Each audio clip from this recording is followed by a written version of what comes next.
Yes, people, welcome back to Football Heritage TV. The Spurs review is back. It's Sunday night. It's 7:30 p.m. and everything and nothing is happening all at the same time in Spurs world. Look at this cast I've put together for you. Stel, the Danalist, Maz, Danny, Luke making his debut from Spotlight on Spurs. And of course, this face, Savva. I'm here. Good evening, chaps. I take it everyone is okay. Is everyone all right? All good? Yeah, been a nice quiet weekend. That's been a nice quiet weekend. Our B team, Man City, played today. Apparently, I support them, Man City. So we're through to the semi-finals of the FA Cup, which is quite nice. I'm still on for a trophy. Guys, girls, something strange happened tonight. I don't know if any of you saw it. It's a bit of a phenomenon. A football manager was losing a game at half-time, made a substitution, changed the formation and tactics, and came back to win the game. It was mind-blowing, brand new. And as a Spurs fan, I didn't know what was happening. And arms weren't crossed for 90 minutes. It just felt all very strange watching Man City and Bournemouth. I jest, of course, and I poke fun at the Australian manager that I need to leave. He's actually Greek, but never mind. Guys, today, couple of topics. First topic is going to be Fabio Paratici. He's coming back, Paratici. And then we're going to talk about someone he might be bringing with him. Xavi Hernandez is the name going round that apparently we want Paratici back, but apparently Paratici will only come back if Ange goes, and he wants Xavi Hernandez, who's not in a job. We're also going to talk about Christian Romero, everyone's favourite player that never seems to be fit for Spurs. Is he going to Atletico Madrid? Do we care? How much would you sell him for? And then the last topic, we will talk about Tottenham have finally got a game in 4 days' time, playing Chelsea away. Guys and girls, who wants to kick me off? Paratici is all the rave in the last 3 or 4 days. Is he coming back to Spurs? Do we want him to come back to Spurs? Is he that good? Anybody can go. I don't care. He's more than good enough for Spurs. I mean, you look at anything we've had in previous. Yes, he made some good buys. Some of them weren't that great either, but he's definitely tenfold better than what we got. So I'd quite happily snap him back up. Plus, he's blatantly got links and some very big ones at that. So I think it would be stupid if we didn't take him back, really. I think under the lens of hindsight, when you look at the managers that Paratici brought in, they failed not because they were bad appointments, because of the way that Tottenham is run. So Nuno being an example and Conte being the other example, where they've gone to other clubs and they've done really well. Yeah. I wasn't that enamoured when Paratici was at Spurs. I thought he made a lot of bad signings, and even his really good signings, if Ange is the manager that everyone says he is, he hasn't got a very good record then, has he? Because all the signings have got us to 14th or 15th, and we've not won any trophies. However, I do think he's brought in some good players. I don't think he's brought in any great players, but maybe that's a bit unfair because we haven't had a great manager to lead those players. So I think my major concern is how quickly Tottenham ripped up the infrastructure that he put in at the club. So as soon as he left, we sacked all of his backroom staff and all the people that he put in place, and brought in a whole raft of new people. Now, that tells me that they can't have believed in his vision and what he did at Spurs that much. Maybe I'm wrong, but from a strategic level, that's what it looks like. So I would like, if it was the decision of do you have Lange or Paratici, I'll take Paratici any day of the week. For one main reason, he has respect in the game. He has gravitas. None of our manager, our backroom staff, the directors, none of them have gravitas in football because we're not bringing in any big names. No one wants to come because of these people. And Paratici has gravitas, and that's what we need, especially for the size of club we are. Interesting. Let me ask, Stel, let me come to you quickly. There always seems to be a split in opinion with Paratici. And I quite agree with Maz. Listen, whilst I would take him back because he's not Lang, I'm not sure whether or not I simply would take him back because he's not Lang. Does that make sense still? Am I being harsh? Did he actually do a good job? What's your feeling of Paratici? Well, I think the first thing is that when Lange came in, and some of us said, "What are we doing?" And everyone was flogged this data-driven model, which we invented, by the way, in the early 2000s, and we pioneered it. But apparently, 20 years later, we're going to make it sound like this big, amazing achievement that we've discovered, and we're going to blitz the league. That's worked out magnificently, hasn't it? He came in, and what's he actually done? Nothing special, Lange, and everyone bigged him up, the usual. So if he is coming in, the question should be why is he coming back in? Why was Lange brought in? Why is Lange even here? Why did everyone jump on that bandwagon? Because lessons aren't being learned. Then you've got the situation of, well, okay, if he does come back in, what does it matter if we're going to have the same situation where we're going to buy 10 players with the budget and not 3 or 4 really top players? Because Paratici did that. Paratici followed the Levy and Enoch model, which is failure. Because we don't sign quality, we sign quantity. And once in a while, 1 or 2 quality players get mixed into that by chance. So unless the complete structure of transfers changes and we start getting serious, it doesn't matter who you bring in. You can bring back Mitchell for all you like. It won't work. In terms of Paratici, I think he did a great job restructuring the youth setup, breaking the wage bill so we can attract better quality academy players into the club, which we weren't doing before because we wouldn't pay the money. And he did restructure the development of our players by bringing in Simon Davies, who he headhunted, who I've met twice, who's an excellent youth football coach. He's a very good academy director. But then again, what's the point of that if you're going to have a manager who refuses to play the academy kids, which I argued about early in last year. I said this was going to happen, but what do I know? Mikey Moore, what's the point? Lancashire, what's the point? Any of our academy goalkeepers, Gunter, Whiteman, what's the point? Any of the midfielders, defenders from the academy, what is the point? We restructured the whole academy. We signed players into the academy as well, like Phillips. None of them are getting a look in. If they do get a look in, it's 30 minutes, 5 minutes, that's the season done. So yeah.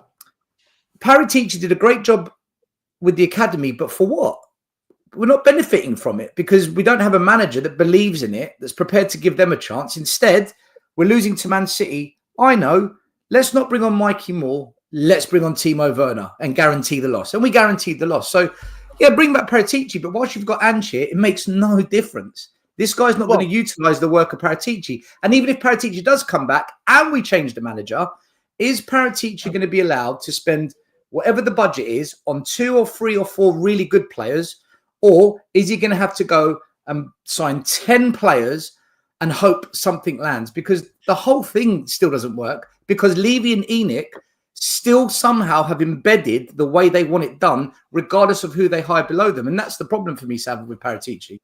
I don't see how it changes too much. Let me just add one little thing, Savva. So do you remember when I was last on your show, I mentioned how Paratici and the board interfere with the dressing room? Yeah. Right. And that is, I really didn't like that under Nuno when Paratici was going into the dressing room, because Paratici obviously is aligned with Daniel Levy. And as Stel mentioned, the way that Daniel Levy runs the club, we know doesn't work that well for winning, or certainly from winning trophies point of view. And certainly from the amount of managers we seem to cycle through every 18 months. So to add to Stel's broader point is if Paratici comes in, there might be an uplift, but I don't expect there to be any drastic changes over and above what we've done in terms of the strategy, i.e. bring in lots of players and just hope one of them lands. And yeah, that's it. But just quickly before we move on, because obviously I want to get Dan and Luke's opinion at the bottom here with me. By the way, I don't put people in any particular position for any. It just is what it is. Look, one of the key things we're hearing, and again, it's all reports, it's all rumours, but they're very loud noises at the moment. One of the things we're hearing, though, and I'll come to you, Luke. I know this will be a difficult question for you because I know that you do like Ange. Is that Paratici has said he will come back, but only if Ange Postecoglou is removed from his position. If that is true, what does that tell us about Paratici? Ange, no relationship there. He doesn't like him as a manager. Doesn't think he can buy players for him. What do we read into that? Yeah, but the rumours were that he was never interested in having him anyway, wasn't it? So the rumours that that all come about after he was kind of advising on the situation. So it wouldn't surprise me, I think, if he does come in, that he does get rid of Ange. But I think the one thing I will say with Paratici is he does seem to have some sort of vision in his head and some sort of a direction. And hopefully I think that's something that Spurs need. I do agree with what everybody said in terms of, regardless of the manager, the director of football, you're working within a restricted area. You're not going to be able to just go out and get whoever you want. Even in terms of the managers, last few have been 8th, 9th choice sort of thing. So it's are they able to adapt and be able to be in a situation where they can't go and get everything? I think Paratici's got a lot of influence in the footballing world. So I think he could potentially reach out and bring in new people. I mean, the fact that Tell didn't want to come when he spoke to Lange and then all of a sudden did end up coming in, that sort of thing. I think we need to have a little bit more pull. But you're working within a restricted place and everyone's correct in terms of what they're saying. I don't see someone coming in, even if it's Paratici, whoever he brings in, I don't see us going on and becoming a powerhouse unless it changes from the top. And that's kind of it for me. I mean, look, Dan, as in Danalist. I mean, for me, it's pretty telling if Paratici is saying, yeah, hang on, I'll come, but I don't want Ange to be the manager. I have to be able to get rid of Ange. Is that because it's impossible to buy a player for Ange? Like it's a system that doesn't work. We keep hearing this, Dan, that if he gets his own players, I still haven't heard who these players are, these magical players that can all play these positions on the pitch, which are all out of position. What does this say about Ange's tenure at the club, Dan, if Paratici is going to come in and wants him gone immediately? Oh, well, evening panel. Big up to everyone in the chat. What does it say about Ange? Well, it just says the whole thing's a failure, doesn't it, really? Ange is an absolute failure. The Lange, his recruitment, really, really poor, especially this summer, bringing in a lot of young players. It's just not good enough. And I think the whole thing needs looking at in the summer.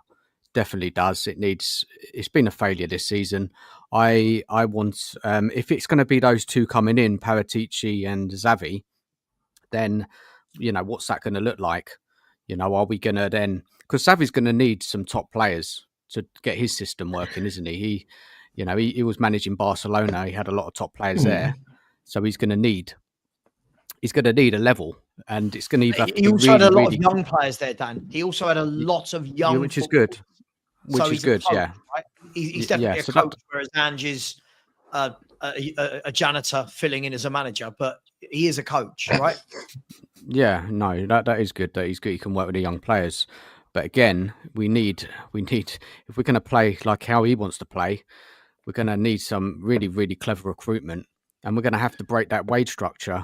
Otherwise, I don't think things will change much. If you look at what everybody said so far tonight, it'll be much of the same if we don't, change how we act in the transfer market. So we'll have to wait and see in the summer if this is true. We don't know really, do we, about Paratici? We don't know where the sources come from. So we're all kind of second guessing. But yeah, it's much better that Paratici and Xavi coming in is much better than what we've had this year. So I'm trying to look at it positively. You see, if Xavi comes in, the one thing he's actually got to an extent, he hasn't necessarily done it big time as a manager. Yeah, he won it with the league at Barcelona. Brilliant. Excellent. But he hasn't got history as a manager as such. But he has got all the history in the world as a player. One way or another, he's going to walk in there. There's going to be a lot of other younger players there who are going to have respect for him straight away. If it's not for his manager career, it'll be for his player career, because he hasn't exactly failed as a manager yet, has he really? I mean, he won it with Barcelona, if I remember right, and then had a fallout with them or something, wasn't it? Something along those lines. Yeah, he fell out with the hierarchy, but he did. I mean, he did win he won the league and the cup in the season, didn't he? Yeah, he won it with Barcelona, but apart from that, that's what he's done. He hasn't really got much else behind him as a manager, but of who he is and the history he's got, people are going to just look at him with pure respect anyway. I would have thought so anyway, player-wise anyway. I mean, who are you going to respect more? Xavi, who's won practically everything international and everything national and everything you can possibly win with a team, been around some of the best players the planet has ever seen, also managed one of the biggest clubs in the world to win the league, compared to some man that's been a manager for 26 years that no one had ever heard of until he won something in Scotland. Savva, can I add to this? Okay, I'll be honest with you guys. I don't want Xavi. I don't want Xavi, and I'll tell you why. I'm tired of us bringing in either managers who don't have enough experience or managers that are too far gone. I want a manager in between. Now, I think Xavi will be a brilliant coach for the kids. I'm sure tactically he'll be good, but this is the Premier League. Can he do it in the Prem? Has he got enough experience? Is the language barrier going to be any issues? What levels he used to? Because working under Levy and coming to Spurs, it's a very different, kettle of fish. I'm not sold on it. And for me, what we need is someone who's got authority, someone that can say, no, do not sign Werner. No, I don't want Matthias Tell. He doesn't fix things now. I need a solution now. Go back and bring me something that works today, not potentially in 4 or 5 months' time. We need someone that basically isn't yes, but can be diplomatic enough where they can get away with being no. Because if they're just no, it's game over. That's what happened to Conte. It's game over. It'll just be a shit show, won't it? We need. Yeah. I think from what I've seen this year, and I'm changing my tune a little bit now because I've been very pro Iriola. I think he fits the mold and he's Poch vibes. Do you know who's massively impressed me? And I think this weekend confirmed it. And I genuinely think Glasner, spot on, class manager. Do you know? There's 3 things I like about him that I think ticks the box for Spurs. First of all, he's proven he can win at a club that isn't one of the top clubs. So at Frankfurt, he won. And he did it without being one of the top clubs. Tick. Number 2, when the shit hit the fan and Crystal Palace at the start of the season were falling apart, everyone's saying Glasner's going to get sacked. Ha, ha, ha, you lot wanted Glasner. Look at the rebound and how he's responded. Yep. We need someone like that at Spurs because when the shit inevitably hits the fan at Spurs, we need a manager that can ride it and bounce back from it. And he's showing he can do it at a club with less resources, having lost his 2 best players, Anderson and Elise. And number 3, look, I get it. I've coached for years. I've done my badges, tiki-taka, pass out from the back, keep possession. Do you know what? I just want a Spurs team that's fucking hard to beat as well. Yeah. Palace right now, they're difficult to beat. They're not easy. And apparently there's some stat now. They've got the best away defensive record in the league, apparently.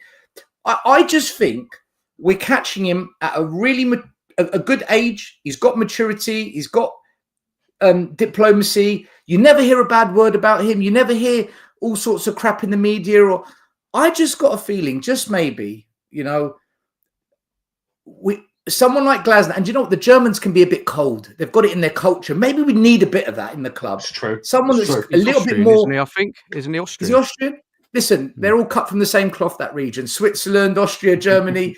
They've got that coldness, but almost like a military efficiency about them. I wouldn't mind a bit of that at Spurs.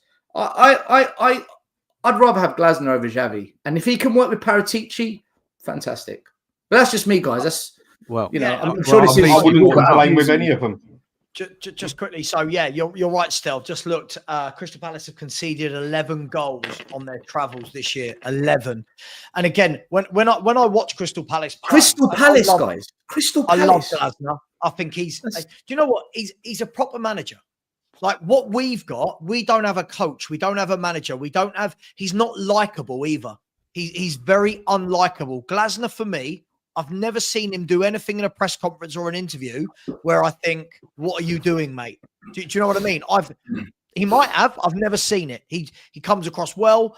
But what I like about it, look how well drilled his team is. That back three yesterday, Fulham had nothing to get through it. Tottenham, 2-0 2 weeks earlier, easy. Walked through us easily. That back three couldn't get through. Munoz, funny enough, he's a right wing back. Where's he playing? As a right wing back. Mitchell, left wing back, playing as a left wing back. Hard-working midfield with that little bit of flair from Eze and Sarr with the big guy Mateta up top. If he can do that with that 11, what would he do with it? And I don't care what anyone says.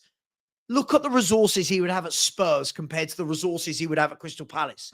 Exactly. That's all I want from a manager, a coach, somebody that gets the best out of them. But guys, it is Xavi that is apparently the link with Paratici. Is anybody on board with Xavi? Because so far, Dan, I think, is a hit and miss. Still wouldn't want him. Anyone that would want Xavi? Savva, can I just say, sorry, the reason I don't want Xavi is I'm just concerned we're going down that entertainment route again. I don't want entertainment.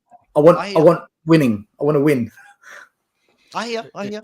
Isn't anyone concerned about with Xavi? Why did it end so quickly at Barcelona? Does anybody know? Because he was only there a couple of seasons, weren't he? He had a maybe fallout with he had a fall. I can't remember what it was over. I mean, probably no one knows exactly, but he had a fallout with the government, basically, like the top lot in Barcelona, didn't he? And I don't know what it was over. I just know there was a big fallout, and that was why he left, or they kicked him either way. Didn't he come out and announce he was leaving, and then he signed a new contract, and then about 3 days later or 3 games later he was sacked? So I don't know. I know he had a fallout with them. That's all I know. If you don't work with a dysfunctional board, then it probably won't work with us then. I mean, one thing you can say about him is I very much doubt he would be the sort of manager. I mean, you can only judge by what you've seen him do at Barcelona, which is 1 season, yet Barcelona, well done. But as a player, he's got winner written all over him through the blood, through his veins, in his DNA. He is a winner through and through.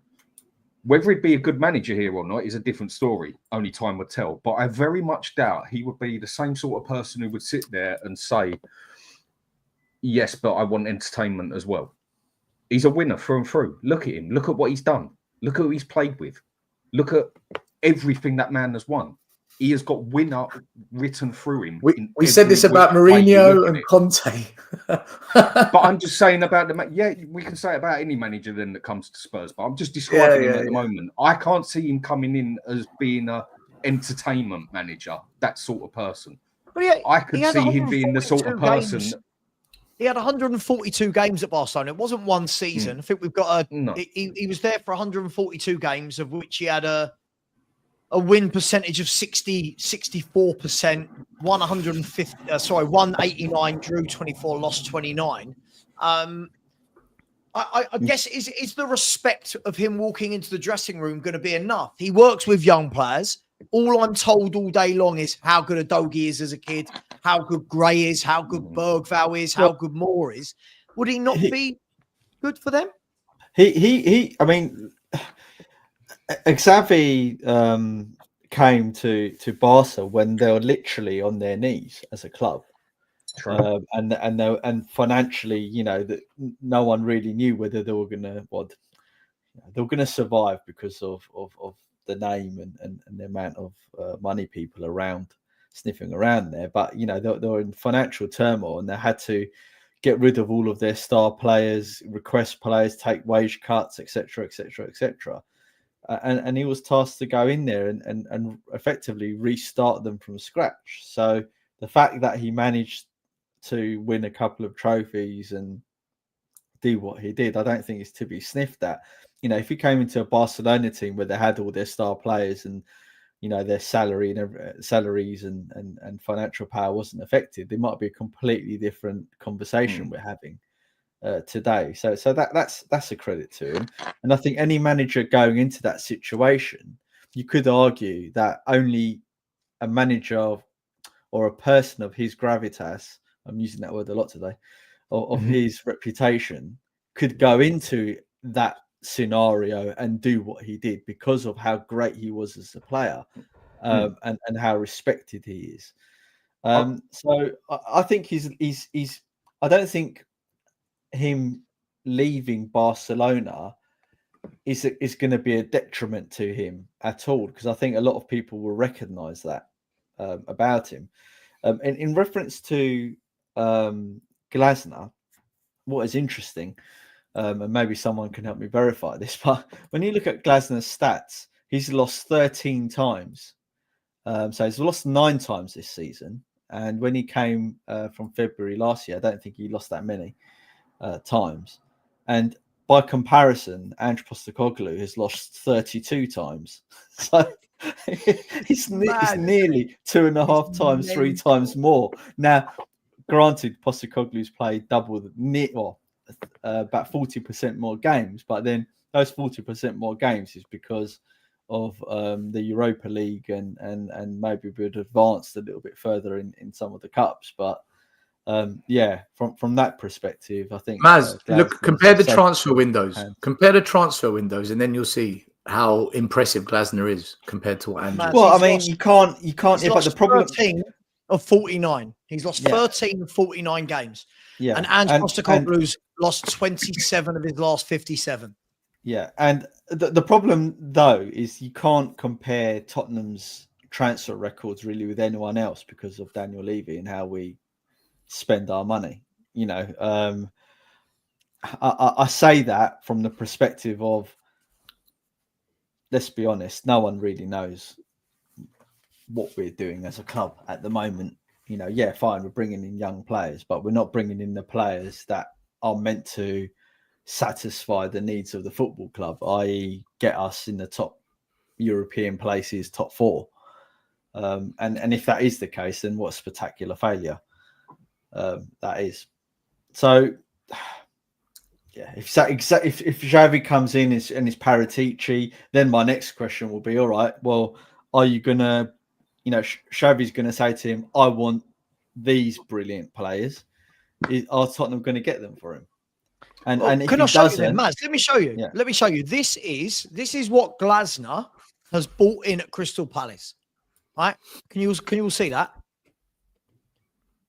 He's bought in Eddie Nketiah, Maxime Lacroix, Ismail Sarr, Chadi Riyad, and Romain Esse, who's a kid from Millwall. And in that time, you look, he's lost Elise, Anderson, Jordan Ayew, and Sam Johnston. Right? That's what I'm saying. It's incredible. Can you imagine if Spurs signed those 5 players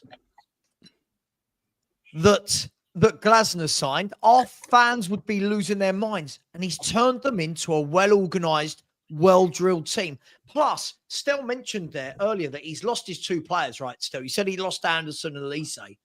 Don't forget, he also lost Chalobah in January. He also lost Chalobah, who went back from his loan. Chelsea recalled him early. So he had to rejig the defence, puts in Chris Richards in the defence, who wins everything in the air. Look at that.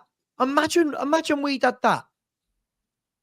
And this has got the best away record in the league. Look at it. But that's got Glasner's name written all over it, right? But you know that if he came to Spurs, Daniel Levy and the management there will be like, no, you accept who we want to buy for you.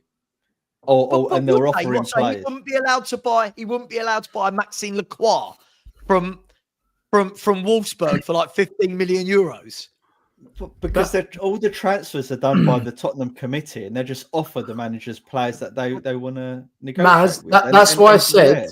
That's why I said you need a manager that's got it in him to say no, but to have enough authority that the owners say, do you know what? Okay, no. He's got to have been saying still for the last. Yeah, we've said Andrew's a yes man 1,000 times. I know. There's not many of them, though, is there? Yeah, some type of managers. Out of question with Not that, really, then. no. Just a question towards it.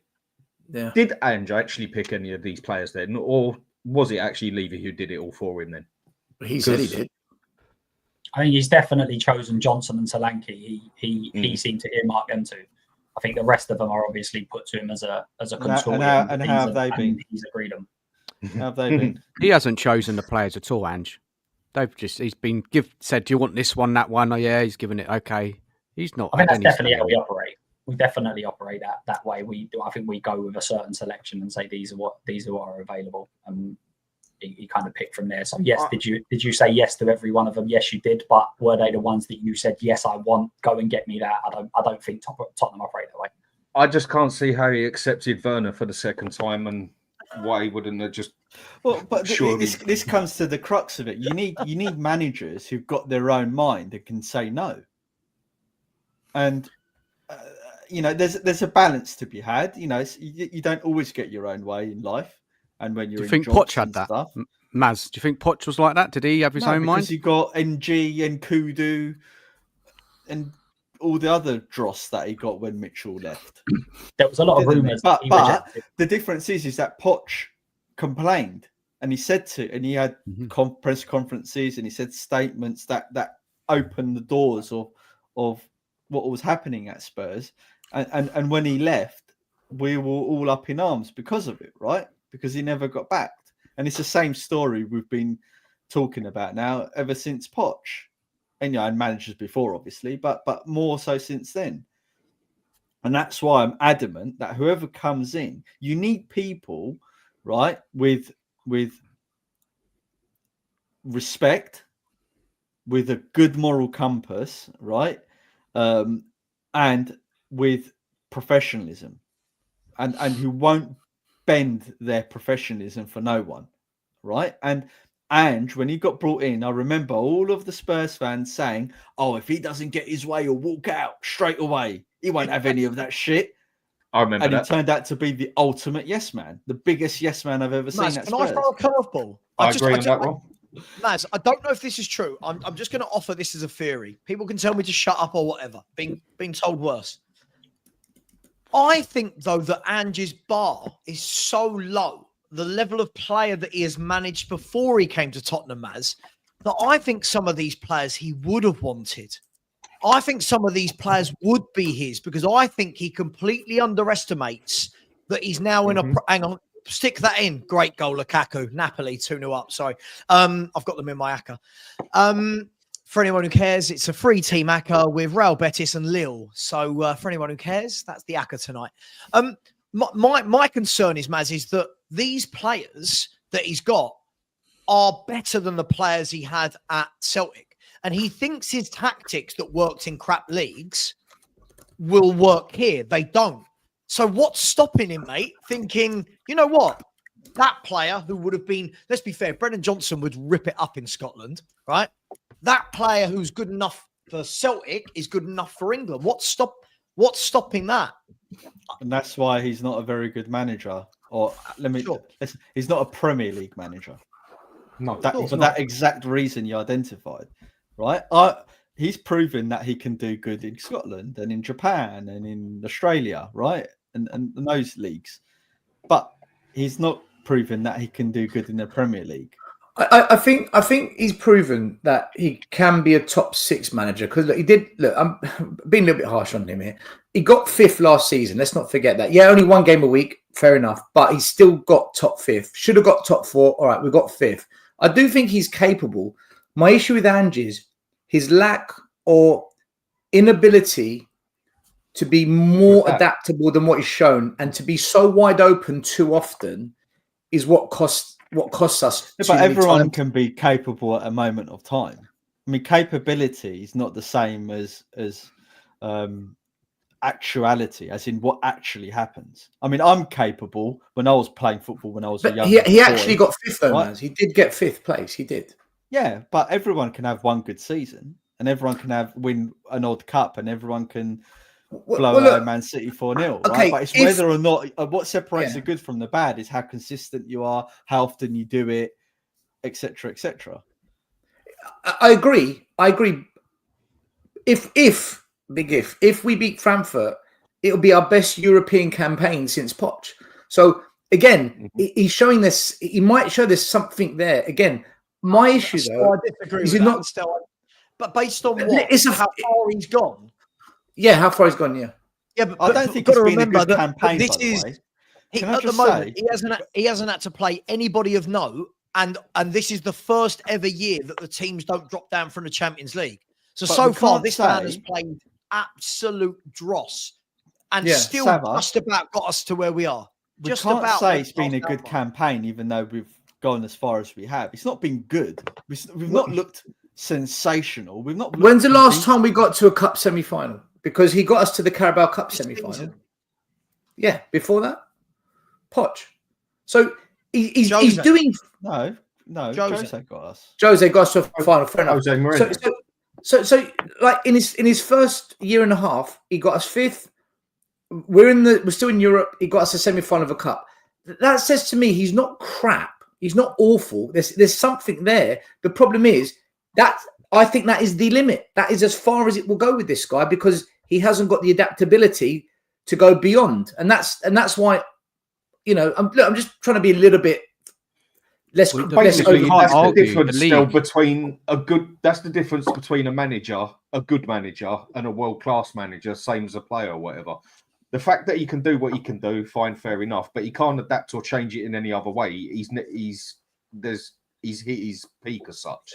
Is basically what you're saying. Pretty much. Where he cannot adapt, you can't take him to say the next block that you'd put managers in as such, who can adapt, who do know when to. Do you know what? It's 1-0 and we're going to muscle this out for the next 15, 20 minutes, whatever. Whereas he doesn't seem like he's got the know-how to do that, basically. He only knows one way and that's his way and he can't adapt. And that's what stops him going on to another level is what you're basically saying. I don't think he knows how to adapt. I really want to say this. I just who wastes their time typing in Eddie Howe on their phone or on their keyboard? I mean, have people lost their minds? Like, why would he leave Newcastle to come to Tottenham fucking Oxford? Like a dream. And why waste your time typing that in on the bloody chat thing? Honestly, it's like it's daft. Guys, the league is the evidence. That's the evidence. Agreed. Everything goes back to that. That's the truth. Well, the cup competitions, you could have a good run, a lucky run, whatever. Mm-hmm. I don't look at what he's done in the cups. If he wins it, fair enough. But other than that, always. I know what you're saying, but the thing is that we're only ever going to win cups under this ownership. So it's easy to just say, "Oh, I'm only looking at the league." But if we go and win a couple of cups in a couple of seasons, then that's where we should be aiming, really. If we finish top 6 and win a cup, that's a massively successful season. So for me, and that's why a lot of the alternatives that are being offered up, they've not reached quarterfinals, semi-finals because they're not good enough. They're not reaching it. I know their teams are not as great, but they, as you say, you can get to a semi-final, you can get to a final even by playing average teams. So for me, it's all about someone in who's not good enough. Who's not good enough that's not got to quarters, semis, and finals? Who are you talking about? Frank's record's not great in getting to semi-finals and quarterfinals and things like that. Iriola's is not great. So they're better in the leagues. Their league form's obviously good. But they manage Brentford and Bournemouth, right? You know they manage teams that are fancied to be in the bottom half of the league. They're not. Yeah. They're not managing Arsenal and Liverpool and not getting to semis. I'm not saying consistently. I'm saying that like Marco Silva, I think, has been in English football for some. He's had like 14 chances at leagues and cup, and he's never made it past, I think, the semi-final. So that's what we need to be targeting in terms of going for a cup manager. So it's easy to say, but I'm not really bothered by the cups. I'm worried by the league, but we're only really going to be a cup team. So that is quite key for me. If someone can come in and I know that they're going to win us a cup, I'm much more happy than that than saying, we'll know we're going to challenge in the league. But Luke, I just want to, Luke, I don't know if you know, Iriola managed 2 lower level Spanish teams and got them both to their first ever cup semi-finals, both 2 different clubs. And Glasner won the Europa Cup when it was difficult. No, I wasn't including Glasner. I knew Glasner. I was saying about the bulk was always Silva, Iriola, and Frank. Okay, so half you've got a point. The other half, there's an argument to be had, I guess. Couldn't you say the same thing about Ange though? Yeah, I'm not using this as this is why. What I'm saying is the next, and this is what goes back to the next manager.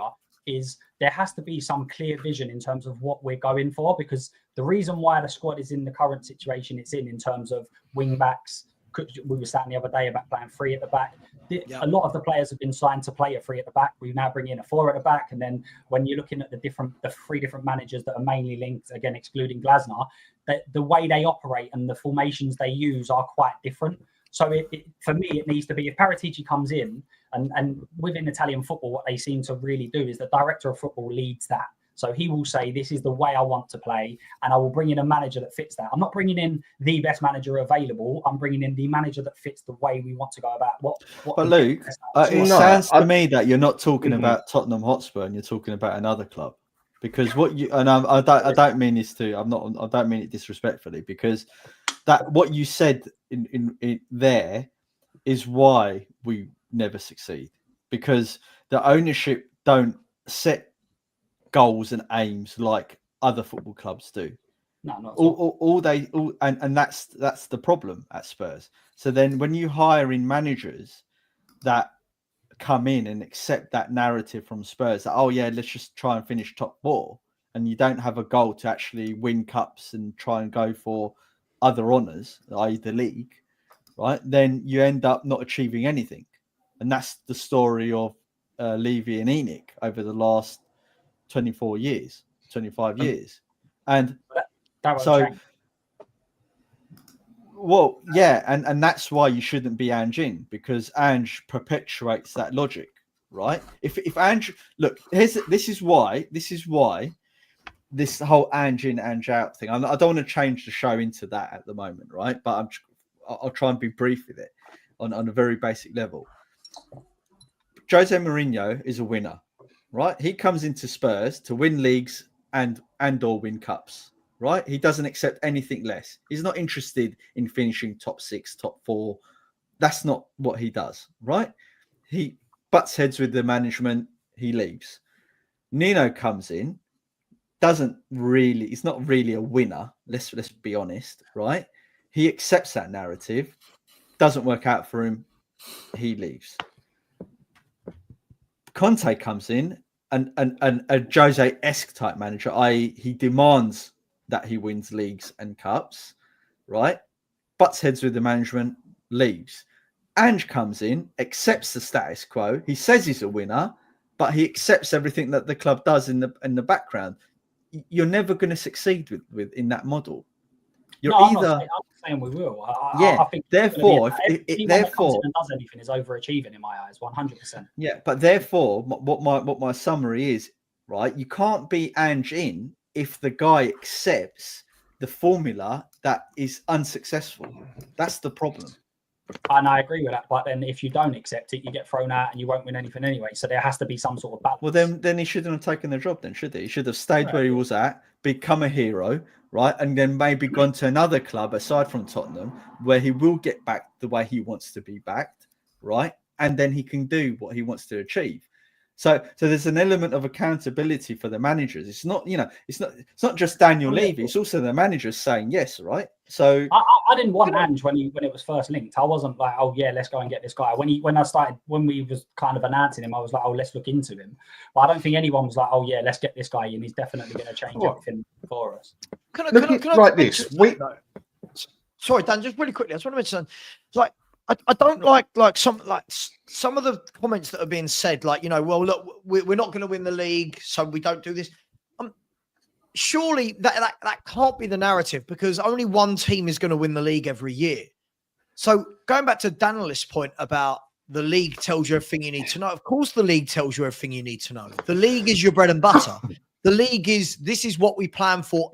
You can't plan every year for the cups. You don't know how far you're going to go into them. Mm-hmm.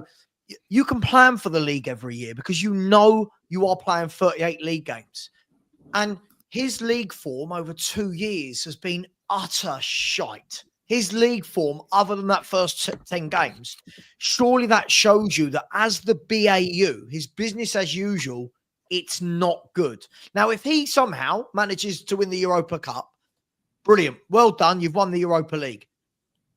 But does that mean we just sit here and lose every other week in the Premier League? Does that mean we turn around and go, well, you won a Europa League. Don't worry if you lose 19 league games in a season? Because at the moment, Luke, we're sitting on 15 defeats with 9 games, of which I make us favourites for about 2 of them, right? We could lose 20 games of football this year. Surely that tells you more than beating Karabag, Alkmaar, Elfsborg, Ferencvaros. Surely this tells you what he's like as a manager, not that he's beaten these really crappy teams that we could beat with our youth team playing.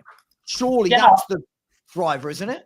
No. What I was saying is it's very easy to say, I'm only concentrating on where we finish in the league. I'm not bothered about what he's done in the cups. But you have to take both into consideration because, as I say, we are looking at aiming to win cups. So if there's a manager that consistently reaches semis and finals, you can't just say, oh, well, he's not doing well in the league, so we'll just disregard it. There has to be a balance to that, especially Manchester City may turn around and go, I don't care about FA Cups. I don't care if you win them. I'm looking at leagues and Champions Leagues. So but he wasn't doing that. Dan, if I'm wrong, Dan, let's tell me.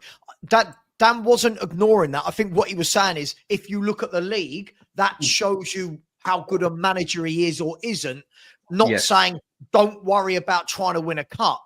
But the league tells us surely. Look at it this way. 27 from 57 defeats is 27 defeats from 57 games. That is what I would expect from the manager of Ipswich Town coming into the Premier League for 57 games. I'd expect that from Southampton. We've got it from Angepostecoglou and we're Tottenham. Like, I don't know. It just seems look at it this way.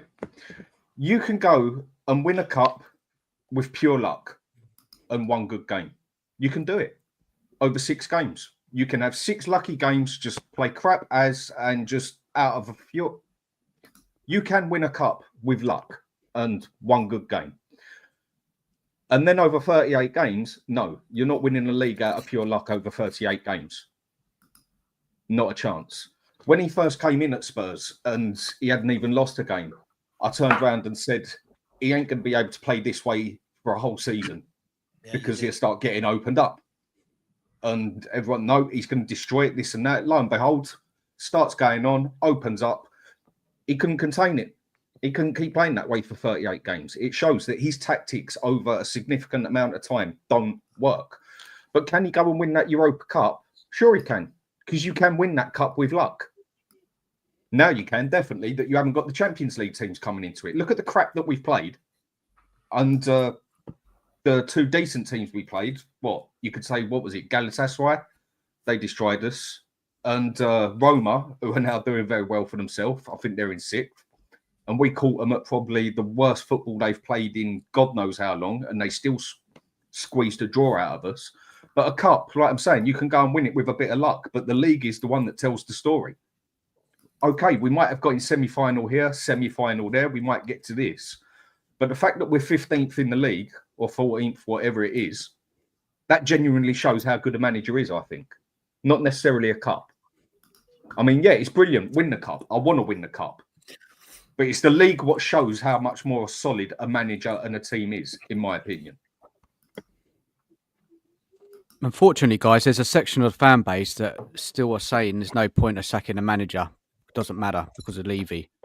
That's just so defeatist, isn't it? Like, surely another coach can get more out of this team. I believe that. You know. Do you know? Yeah, I'm not. Do you know what the hypocrisy is? If we win the Europa Cup, that's a European trophy, first one in 40 odd years. It's a trophy, first one in 16 years, and it's back in the Champions League. Haven't done that since Conte, right? So no one gives a shit about the league position. If we don't win the Europa Cup, everyone's going to care about the league position. Everyone's going to be looking at it. So it's true. All the pressure and all the weight is on this Europa Cup. It is literally do or die. And you know what? Yep. Spurs don't do pressure too good. And we're going to be under immense pressure if we get to the semis because the league is dead. And no one cares about it if you win the Europa. But if you don't win the Europa, Everyone's going to be bothered about finishing 15th. Everyone. And Ange don't look good with pressure either. I mean, what is it? Is this the third time now he's turned round on and had it out with one of the fans? Or is it the second or third time? He doesn't handle pressure very well either, does he? And where's the performance coming from in that quarter-final, and especially that second leg? Where is that performance? We're not playing well. Are fans going to tolerate losing week in, week out in the league as long as we win the Europa Cup games? Is it all right to go to Chelsea, for example, and maybe lose 2-0, then get a draw at home to Southampton and then lose 1-0 away to... I want him gone. I want him gone even if he wins the Europa League. I'm not impressed. But listen, if you win the Europa League because you managed to beat Karabag, Ferencvaros, Elfsborg, Frankfurt, Frankfurt are a decent team. It's not like they're world beaters, right? If this is what we do to win a trophy and everyone goes, this is our best manager in 40 years, I'm not having that. I'm not having it. You might not be having it, Savva, but the fact would be he would have been our best manager in 40 years. No. The most successful. No. The word successful. Sorry, successful is the word you're looking for. Yeah. No way is he the best manager. I totally agree. I can't stand him. But if he goes and wins that Europa Cup, he's been the best manager that we've had in the aspect of the most successful, whatever word you want me to use. And then he's basically going to stay, isn't he? He's got to get another 6 months if he wins that Europa. You're in a Ten Hag situation. Yeah, that's what I've said. It. Yeah. If he goes and wins it, you're in a Ten Hag situation where you have no choice but to keep him, whether you like it or not. And then you give it 3-4 months, and then you're potentially pulling the trigger then. And in that aspect, we are Tottenham. Who are we to turn down any trophy that we haven't won in how many years?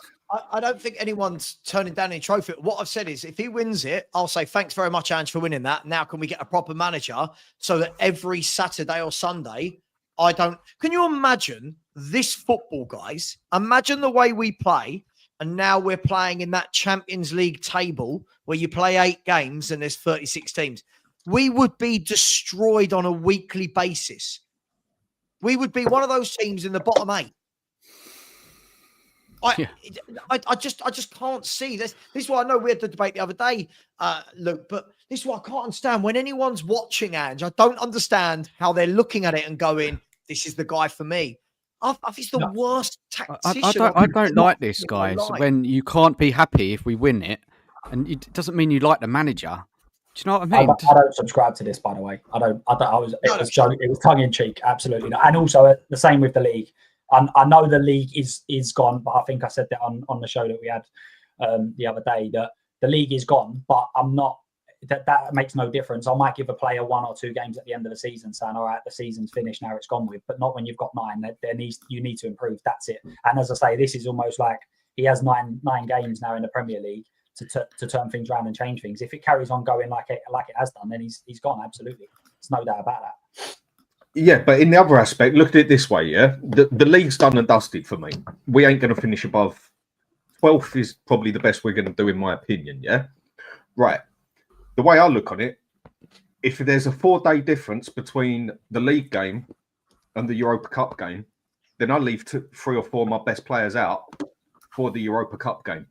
Because the league game, it's not going to win. It's not going to keep me my job.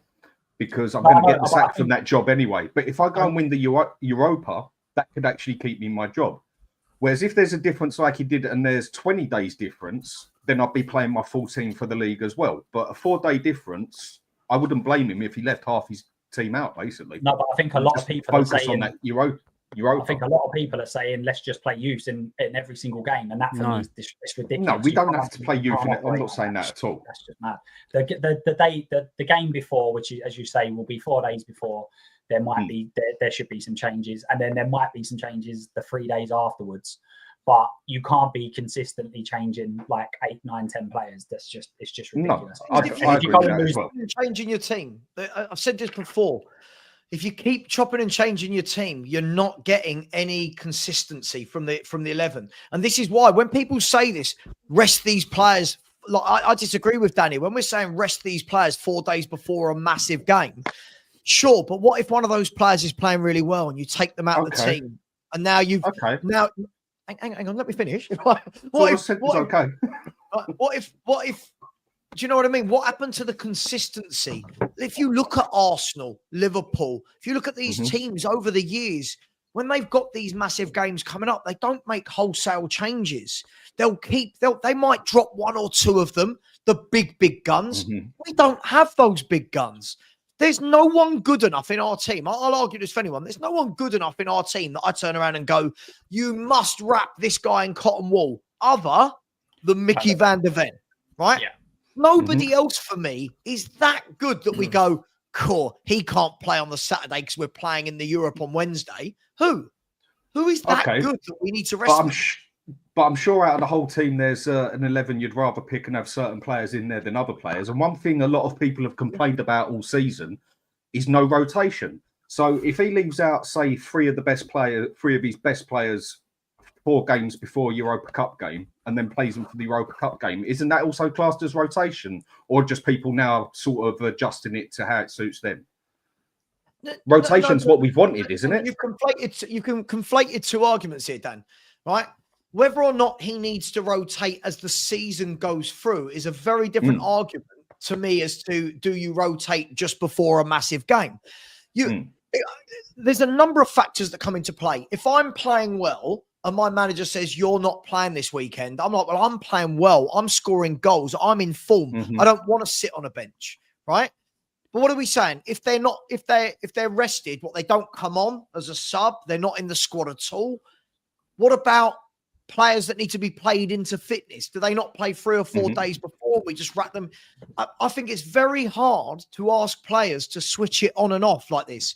Now, over a matter of 4 days? Yeah, but hang on, Dan. Point is, if you've got Man City in their peak, right? If I've got Kevin De Bruyne, and I think, can we all agree Kevin De Bruyne has been a world-class player, right? Like one of the best of the Premier League scene. If I've got Kevin De Bruyne, that man switches it on and off when he wants to. He is that good. He is elite. Who in our team is good enough that we turn around and go, do you know what? You're not playing this, but switch it on Wednesday. Switch what on? Who are these players? I don't know which players we're talking about resting. I don't think anyone's at that level. I think it'll be 3 or 4 players. I think Van der Ven will be. I think he will be wrapped up in cotton wool. I'd be surprised if he's on the bench, whether he would ever come on. I can say that. And then I think there will be, so for instance, like a Solanke or a Maddison who is quite key to the position. But it also depends on who's available next time. So you don't change the whole team. I'm only talking 1 or 2 players. Madison can't get on even when there's no fixture congestion, let alone. I just think momentum's a big thing. Momentum's a really big thing in football. And if I look at Liverpool, for example, when Liverpool are playing a massive Champions League game midweek, I don't see Mo Salah rested at the weekend in the Premier League. Right? I don't see Virgil van Dijk sitting this one out on the bench. They're top players, they're pros, play. Why all of a sudden are we in this era where players can't play on a Wednesday and a Thursday? Sorry, a Saturday, Sunday and a Thursday.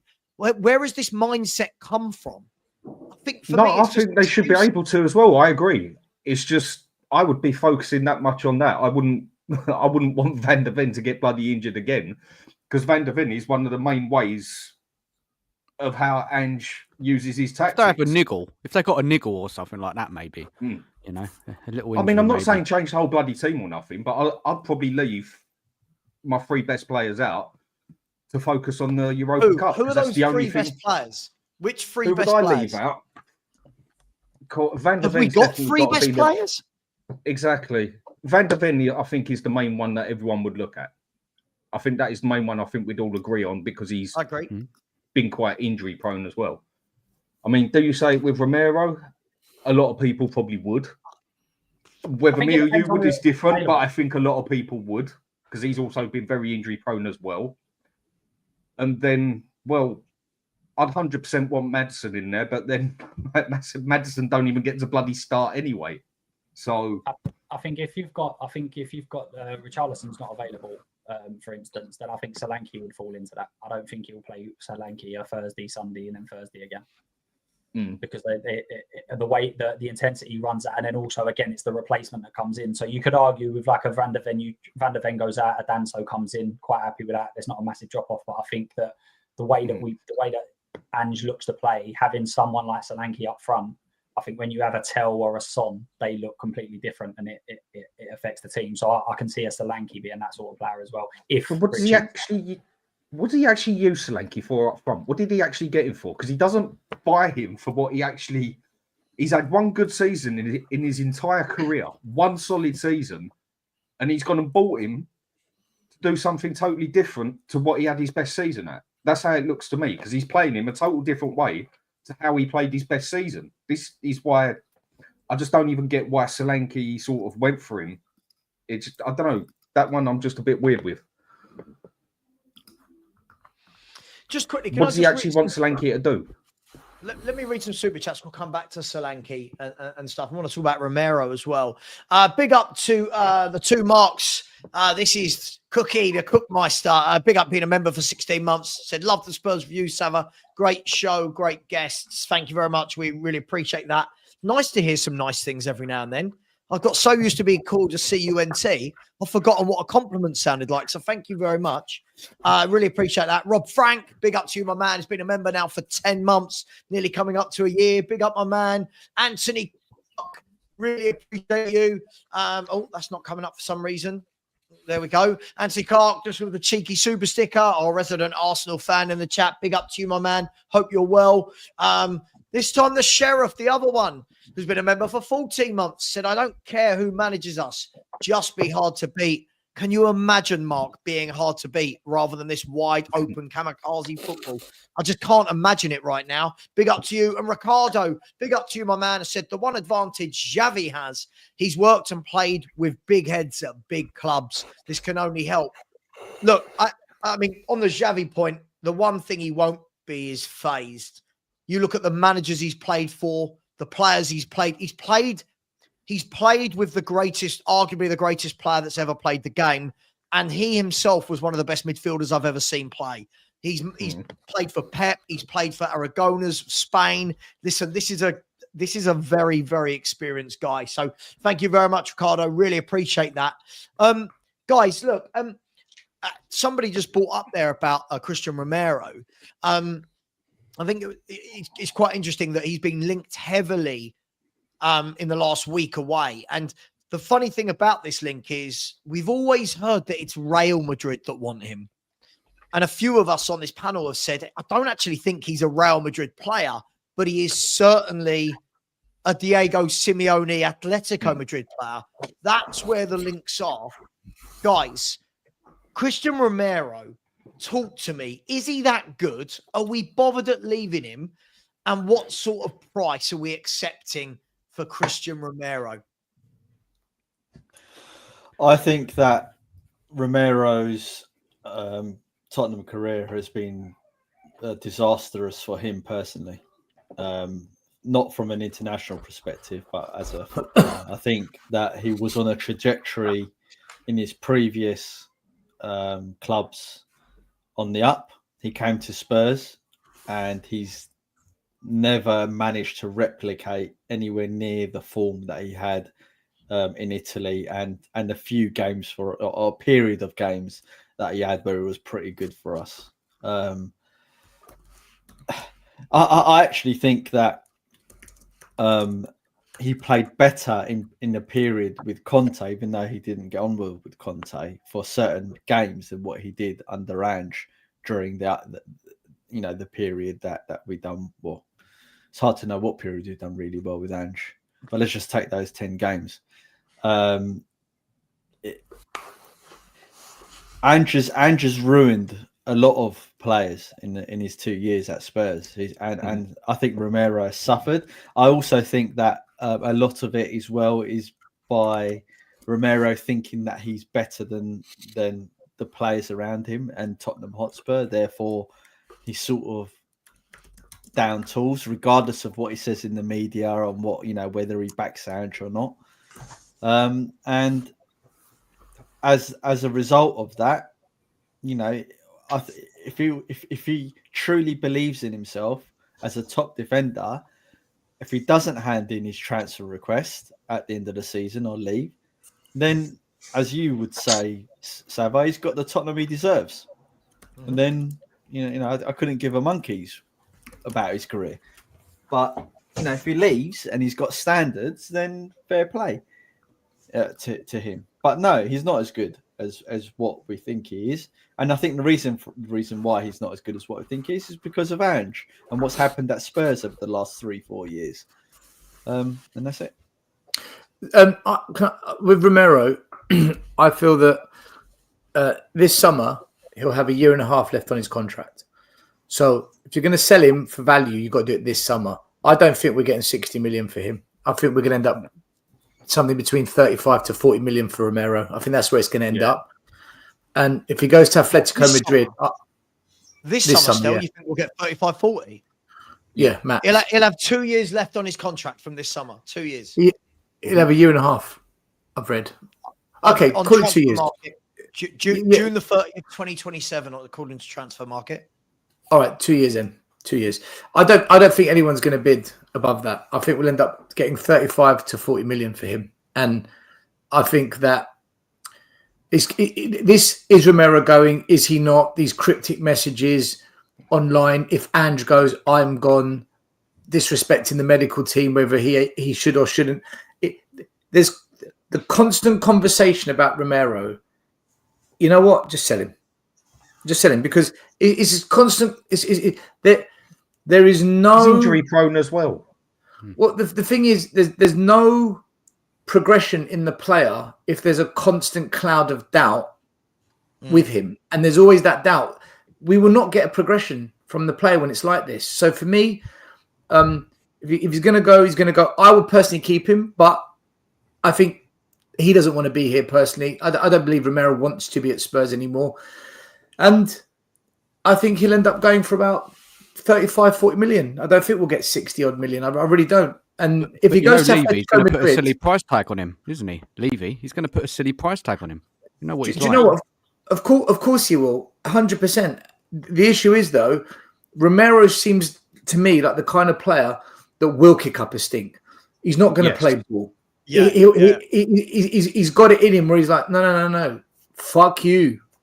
He's not going to do a Harry Kane and sulk for 10 games and then come back. He's not doing that. He's going to get what he wants. That's how he'll do a Gareth Bale, fake a toe injury during the summer. All right, okay, we get it. Just let him go. And if he goes to Atletico Madrid, I think it'll be fantastic. He's not good enough to do what Kane and Bale did. Like he's not that much of a. It's not no. Listen, this isn't Virgil van Dijk we're talking about, is it? It's Bale was sold as the most expensive player in the world when we sold him, right? Yeah. Romero's not going for that price. He's not going to be the record-breaking transfer.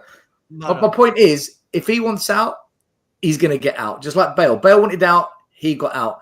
And if he goes to Atletico Madrid, I think he'll be fantastic for them. I think that's exactly... They're dirty, they're rough, they play the kind of game that suits his personality. Simeone will have a field day with Romero. If he goes anywhere else, I don't know what he'll turn into. I don't know. Maybe he'll be just like at Spurs, but I'd get rid of him just because there's always a cloud of doubt. His injury record's going to have brought his price right down as well. Dan? Yeah. Well, I just don't see a club paying 60 million for Romero. Nor do I. I agree with what you basically said. What I was going to say, 35, 40 million is what I think people will go for. And if Levy wants to stand there and say, well, I want 60, he's not going to get it because people can turn around. And one of the things they can say is, look at his injury record. And that is one thing we've all been quoting on over the past 2 years. His injury record is bad. And then all of a sudden he's fit for the international game. But that's a different story. You can't have an experienced player at the club who wants out with that energy when you've got so many young players new to the club. There's too many young players that could easily be influenced by an experienced head that wants out. And just because he might want out doesn't mean others don't. I think Maddison wants out, if I'm honest with you guys. Forget what he says to the media. I don't think Maddison wants to be here whilst Ange is here. I don't think them two get on. I really don't. I agree with that as well. Do you guys think we need listen, as I've always said the same thing about Romero. I think he's a good defender, no more, no less. I've never understood the hype that goes with him. He's got so many brain farts in him, and that wasn't just under Ange, that was under Conte as well. We saw it the other night for Argentina. He's just got brain farts all over him. Do you think, though, that if a new manager comes in and Paratici joins, that we have got an opportunity to keep him? Do you think, or do you think that's a good opportunity to move him on and get a different centre back in? I think he's gone. He's gone in the summer. Levy doesn't show the same ambition as Romero wants, and for that reason, he'll be gone. I'm gonna nick a sentence from Scott M. Andrew's a clueless donkey. He's got a defender that he made vice captain that wants to leave, right? And he's got a player that he bought, right?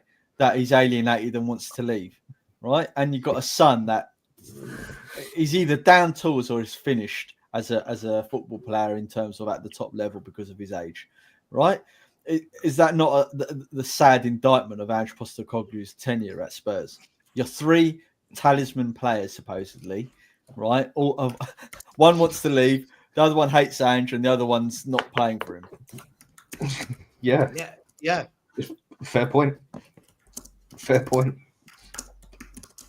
I mean, look, how big I mean, for me, I've said this all along, I don't see it as I'm not concerned. I know there's loads I've seen the videos people are doing going, oh my God, if Romero leaves. We're talking about a guy here who's played less than 60% of the games available to him, right, in 4 years. Talking about a guy here that has got brain farts. Don't get me wrong. When he's on it, he's good. But like what I think it was Maz might have said earlier about managers who it's okay doing it every now and then. It's okay showing in moments how good you are. But consistently, he's not been good. So are we that bothered that he's going to go? There's players like Lacroix of Palace. Hang on. There's players like Lacroix that Palace sign. Palace have gone out to Wolfsburg, signed Lacroix. Watch him play. Top defender. Week in, week out. Nothing spectacular. Does his job. Yeah, but we think Romero's that. So is anyone bothered? I'm not bothered. Just me. Savva, against Fulham, we looked pretty solid defensively whilst Romero was on the pitch. Once he went off, that's when it all went tits up. I'm not saying it's only because of Romero, but we definitely looked more solid when he was there. So I think with Romero, I do think we're better with the options we've got compared to what we've got. So I don't think, you know, but I still think he's a good player. I don't think he's fulfilled his potential. I don't think we've seen the best of him this season at all. In fact, this is his worst season I've ever seen. It's been absolutely dog shit from him. But that said, the bar is so low at Spurs. If we lose him, you know the replacement is going to be a level below. Where does that leave us? And this is the concern, isn't it? Replace him. Well, unless we're going to have a manager that brings through the likes of Ashley Phillips and brings through that Vuskovic who he signed and starts integrating, actually develops young players, actually develops the players that we've got in the club, then yeah, we're going to have to replace him. But next year, at the moment, if we don't win the Europa League, guys, next year we're going to be playing once a week. You've got Dragoshin, Van der Ven, Danso, Phillips, Vuskovic, Dorrington. Do you need to? Couldn't you? But that's what I just said, though, Savva. Unless he brings through those youngsters, which he hasn't done this year, then yeah, because we could have brought through the youngsters, but instead we chose to bring in Danzo. So that says, well, we're not going to bring through the youngsters. And as for Dragusin, he does not suit the way we play at all. I think. No, but I'm talking about getting a proper football. I'm talking about hiring a football manager, not a janitor. I'm talking about hiring a football manager. Would you not like to see a proper football manager with Romero and Van der Ven together in a proper defensive line as well, though? Like, not that that's going to happen, but I'd like to see it. I would, but still, my worry is, again, my worry with whoever the manager is how can Spurs possibly build a team around these two that miss so much football, right? If you look at Arsenal, right? Saliba and Gabriel don't miss many games of football, right? You look at Liverpool, Van Dijk and Konate, right? You look at these clubs, they build around centre-back pairings. Look at Spurs. How can you build a team around Van der Ven and Romero? Van der Ven's missed nearly 50% of the games available to him in 2 years. Isn't that down to the manager, though? A lot of these injuries. Isn't it down to because of Ange? A lot of it is... Romero missed a lot before Ange as well, mate. So I don't know. Like, I'm just... If you take Romero, He got a foot injury playing against Man City, didn't he? Which is an in-match injury that can happen to any player. He was then out for 5.5 weeks. Started retraining on the Monday, which was Monday the 2nd, I think. And he got thrown in against Chelsea with hardly any training, no proper conditioning on the 8th, and he pulled a hamstring. That's down to Postecoglou. Pure and simple. He should not have been played. He should have left him out. He should have brought him back for either Man United or Liverpool on either a week and a half or 2 weeks later, when he'd had maybe 2.5 / 3 weeks of training to get properly conditioned and back. And that's the problem. Romero has then missed 16 games, I think it was. Yep. Missed 6 in December, 7 in Jan, and I think 3 in Feb before he came back. So he's missed 16 games because he was rushed back. So when you're looking at Romero, who's missed 38%, that 38% would be down with a proper manager who eases him in when he's properly fit. Van der Ven's the biggest problem. Van der Ven's a bigger problem. Aside from that, though, Lubo, you can't just say this is all on Ange. He's missed a lot of games of football in his career because he's always suspended or injured or downing tools for Argentina. Well, let me give you my opinion on Romero. The problem is that, as we've seen since Poch left, every time a good player leaves, we bring someone in who's not as good. And so the team's just got weaker and weaker and weaker. And here we are, 5 years from coming up 6 years from a Champions League final, and we're bottom 6 or 7 in the league. So that's down to, if you haven't got an owner who's going to put down proper wages for players aren't going to come. And the longer we go without a trophy, the less attractive as a club we become. As I've said before, all these players that we're getting, they're all financially independent. They're not coming here for a payday. They're coming here to win trophies. But if they can't see a club that's ambitious and not winning trophies, what are they going to join for? Look at Carlo Mohamed, prime example.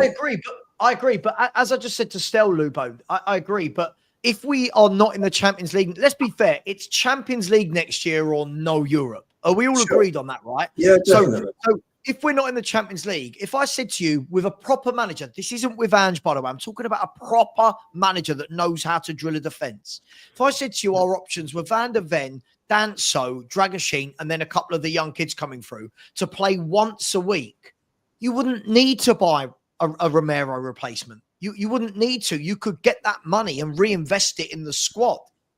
That's my point. If you're in the Champions League and Romero goes, then yeah, you've got to. But if you've got 3 first-team centre-halves, and let's be fair, Dragoshin gets a real bad...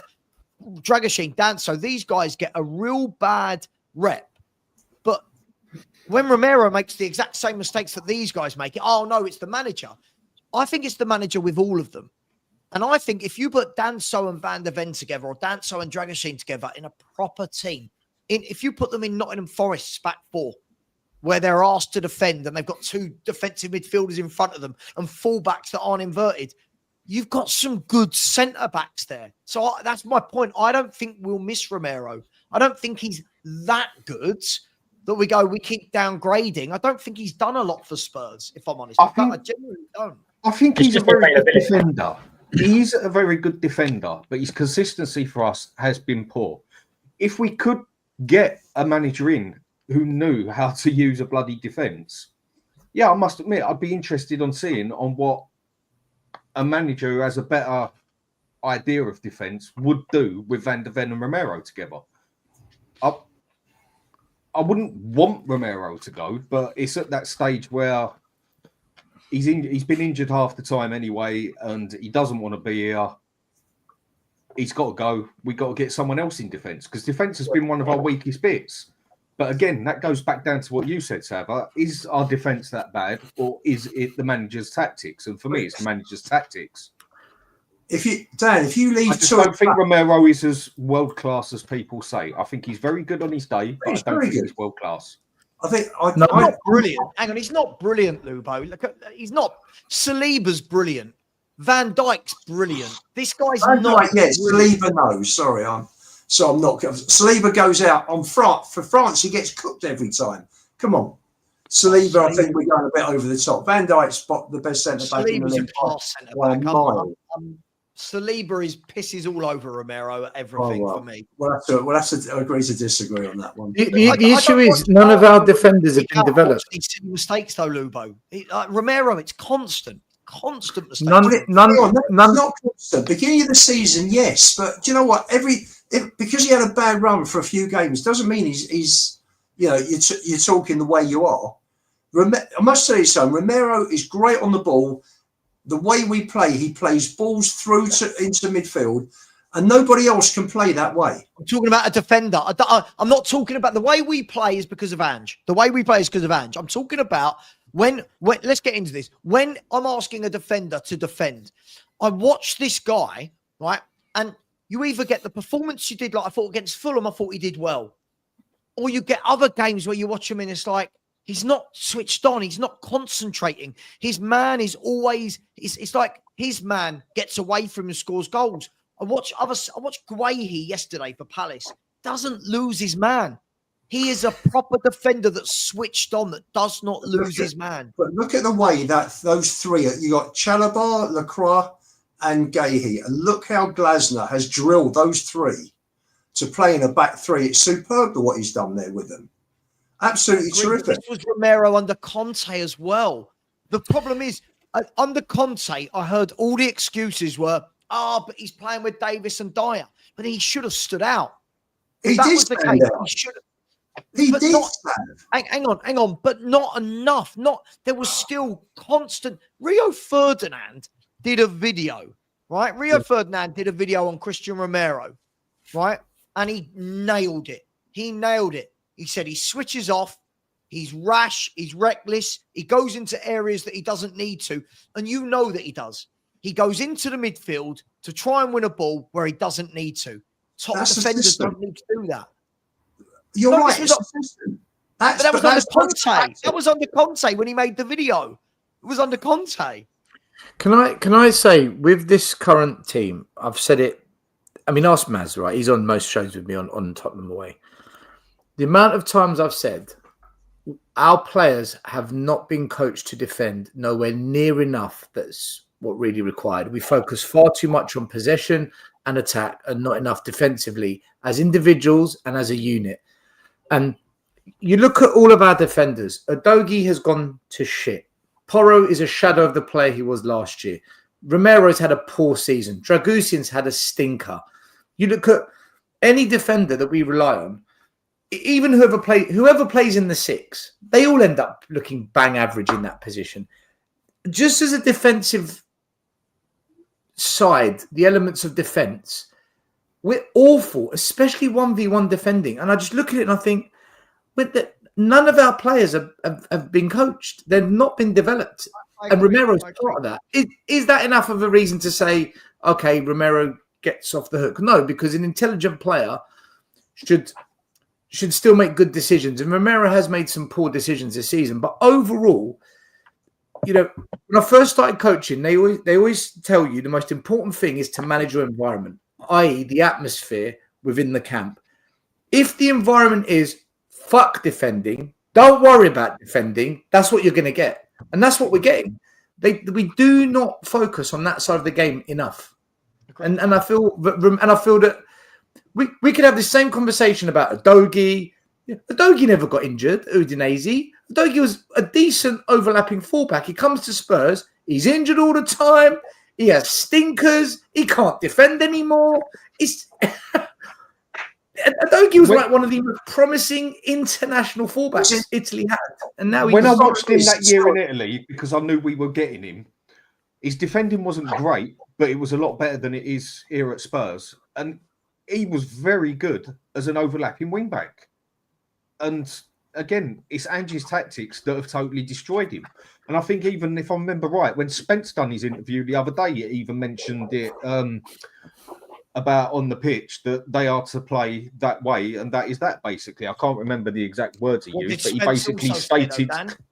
I can't remember the other thing he said. I'm trying to think of it now. It's on the end of my bloody. Go on, you say it for me. When Spence was asked about top defenders, he said Van Dijk, Saliba. And That's right. And he went. He didn't even. And Van de Ven. There was no mention of Romero. There was no mention of Romero, who's meant to be the defensive captain. Apparently, our best player and our best defender, but yet our actual best one-on-one defender, Spence, didn't even mention him. What does that tell you? Do you know what?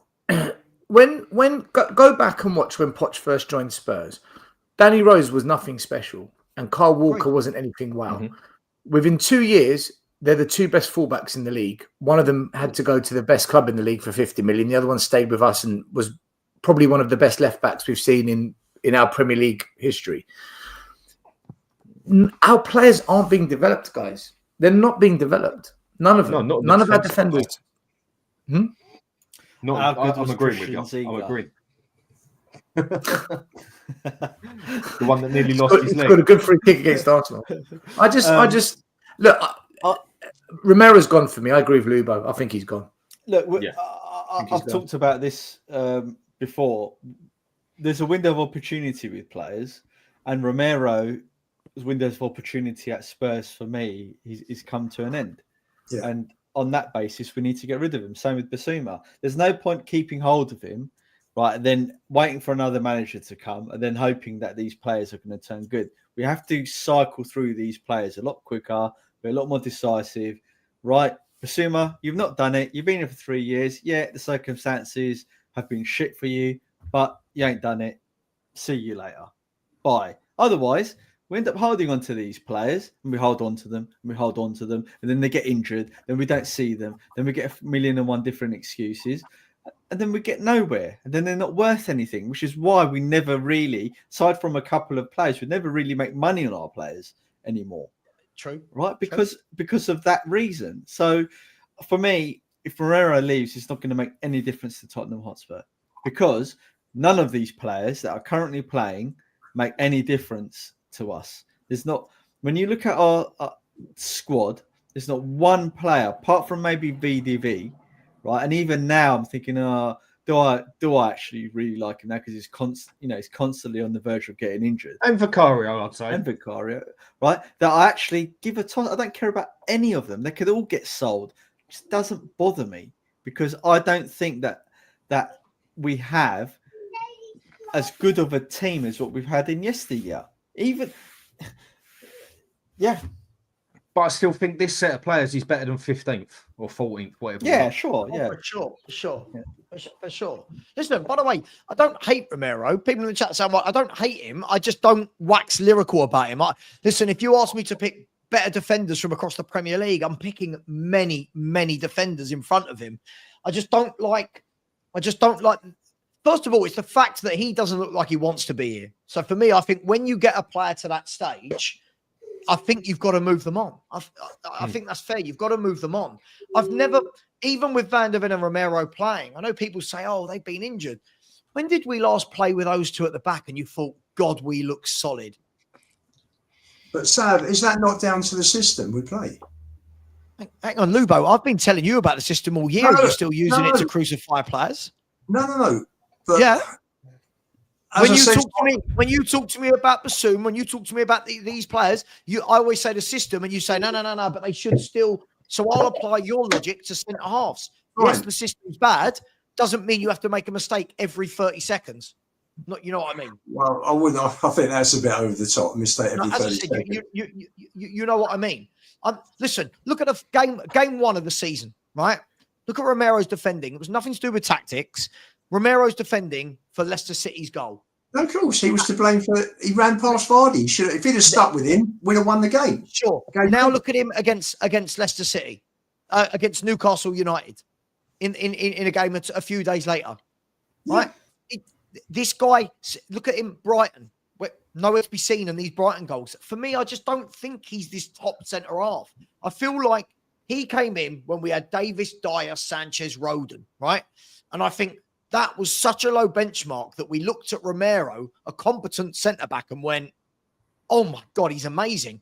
in theory, does he get into these bigger teams in the Premier League? Does he get Well, in his stats, Sav, I spoke to someone that worked, funny enough, I think it was Tony Bloom's betting company. And the year before he joined us, Romero, his stats worldwide for a defender were number one.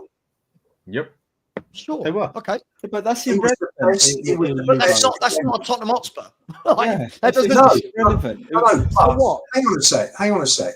If he's the best defender stats wise worldwide, right, which includes many teams that are better than Tottenham Hotspur, then that deserves respect. Sure. But that's not For that Savva's argument. season. So Look, you know, but you've got to remember when you say things like that, you've got to remember that every centre back in the world, their metrics, if we're going to base them on each other, they all play in different systems. Some play in possession-based systems. Some play in low block systems, so they'll have more interceptions, more headers, more clearances to deal with. This is why it's very difficult to say he had this, he's great. That was 5 seasons ago. 5 seasons ago. Like, how long do we do this game for? Exactly. Ever since he's joined Spurs, and all of the players, right, they've all regressed. They're not the players that we bought them in to be, right? That's just a fact of life at Spurs. Basuma, brilliant at Brighton, comes to Spurs, and aside from those 10 games, and even in some of those 10 games, there was 3 or 4 of them that it wasn't that great, right? Hasn't done it. Romero, aside from a dozen, maybe 20 games where he's had, done really well for us, he hasn't done it. And that's over like quite a few seasons now, right? Porro had a dreadful start when he first came. Okay, came midway through. He took time to adjust. Had a good second season and a dreadful third season. Hasn't done it. Regressed.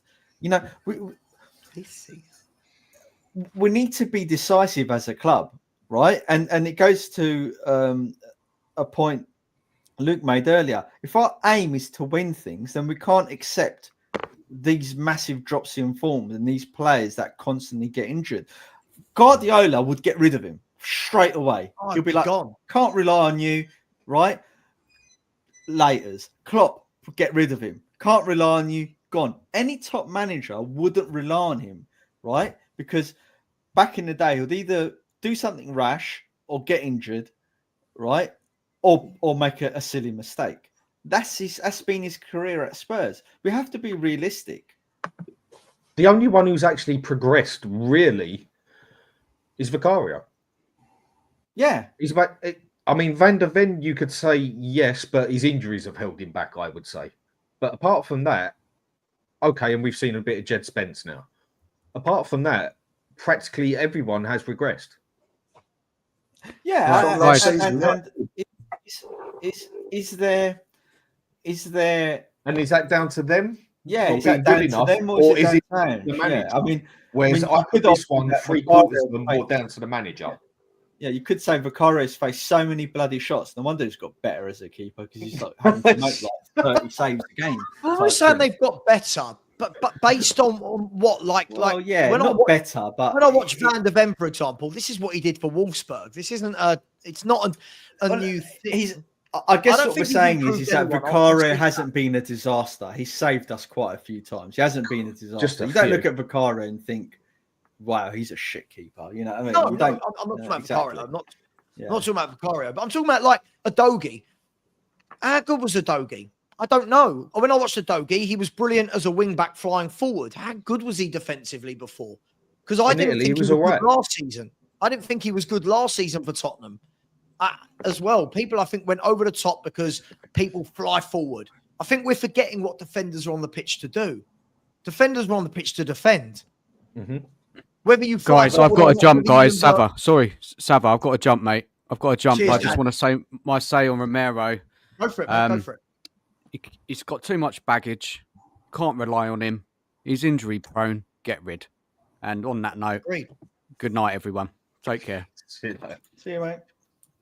See you later, Dan. It also depends how you get the players to play, though, isn't it? Doji hasn't really been told to play defensive. He's been playing as an inverted wing back, for God's sake, and that's not how he plays. When he was in Italy, and you can see he can't when he was in defend. Italy. No, when he was in Italy, he was significantly better at defending than he is now. I'm not saying he was great; it wasn't his strong point, but he was significantly better than what he is now. But one-on-one tactics that haven't helped. There's a strong argument. But the tactics are being used for everything here. Hang on. There's times where one-on-one defending, isn't tactics. When you're one-on-one, you see how he's gone blatantly downhill. I agree. Right? But when I watched him play in Italy consistently for a year, his defending was good. It wasn't great. It wasn't terrible. It was all right. But the thing is, whereas now it's terrible. With how bad we're playing as a team, right? And my perception of the mood of the club and the team morale. No wonder none of these players are on top form, and that could manifest in him not winning as many one-on-one duels as what he normally would if he was confident in a team with standards and players around him, where he thought, I better put a shift in, otherwise I ain't going to be in the starting 11. He's almost guaranteed to be in the starting 11, isn't he? Right? Not now. He's not. Udogie, not now. No, not Udogie. I'm talking about. Any of them, to be honest. Yeah, any of them you can apply that to. Romero, Udogie. Look, right, that if everyone was 100% fit, I can tell you what the starting 11 is going to be. Vicario, Porro, Romero, VDV, Udogie, the same bloody starting 11 that he always picks, no matter what, no matter the form, right? No, he will. I bet you he will, because Daniel Levy will turn around to Ange, right? And Ange is the ultimate yes man and say, I paid X amount for this player. Why aren't we getting the best out of him? I paid X amount for this player. Why aren't we getting the best out of him? That's what he does. Well, if you got Spence at 15 or Udogie at 17, I'm not sure Levy's going to be putting Ange on who he plays at left back, because for me Spence has overtaken Udogie. So then why did he drop Spence when he played less games than everyone else and he dropped him and he put Udogie straight into a league game? But when it mattered in Europe, he brought the league games matter. It's the matter, yeah, exactly. The league games matter. The league games matter. Spence had started something like 12 games on a trot. And then he even got sent off against Nottingham Forest. How many games did Gareth Bell start for us when he was at Spurs? No.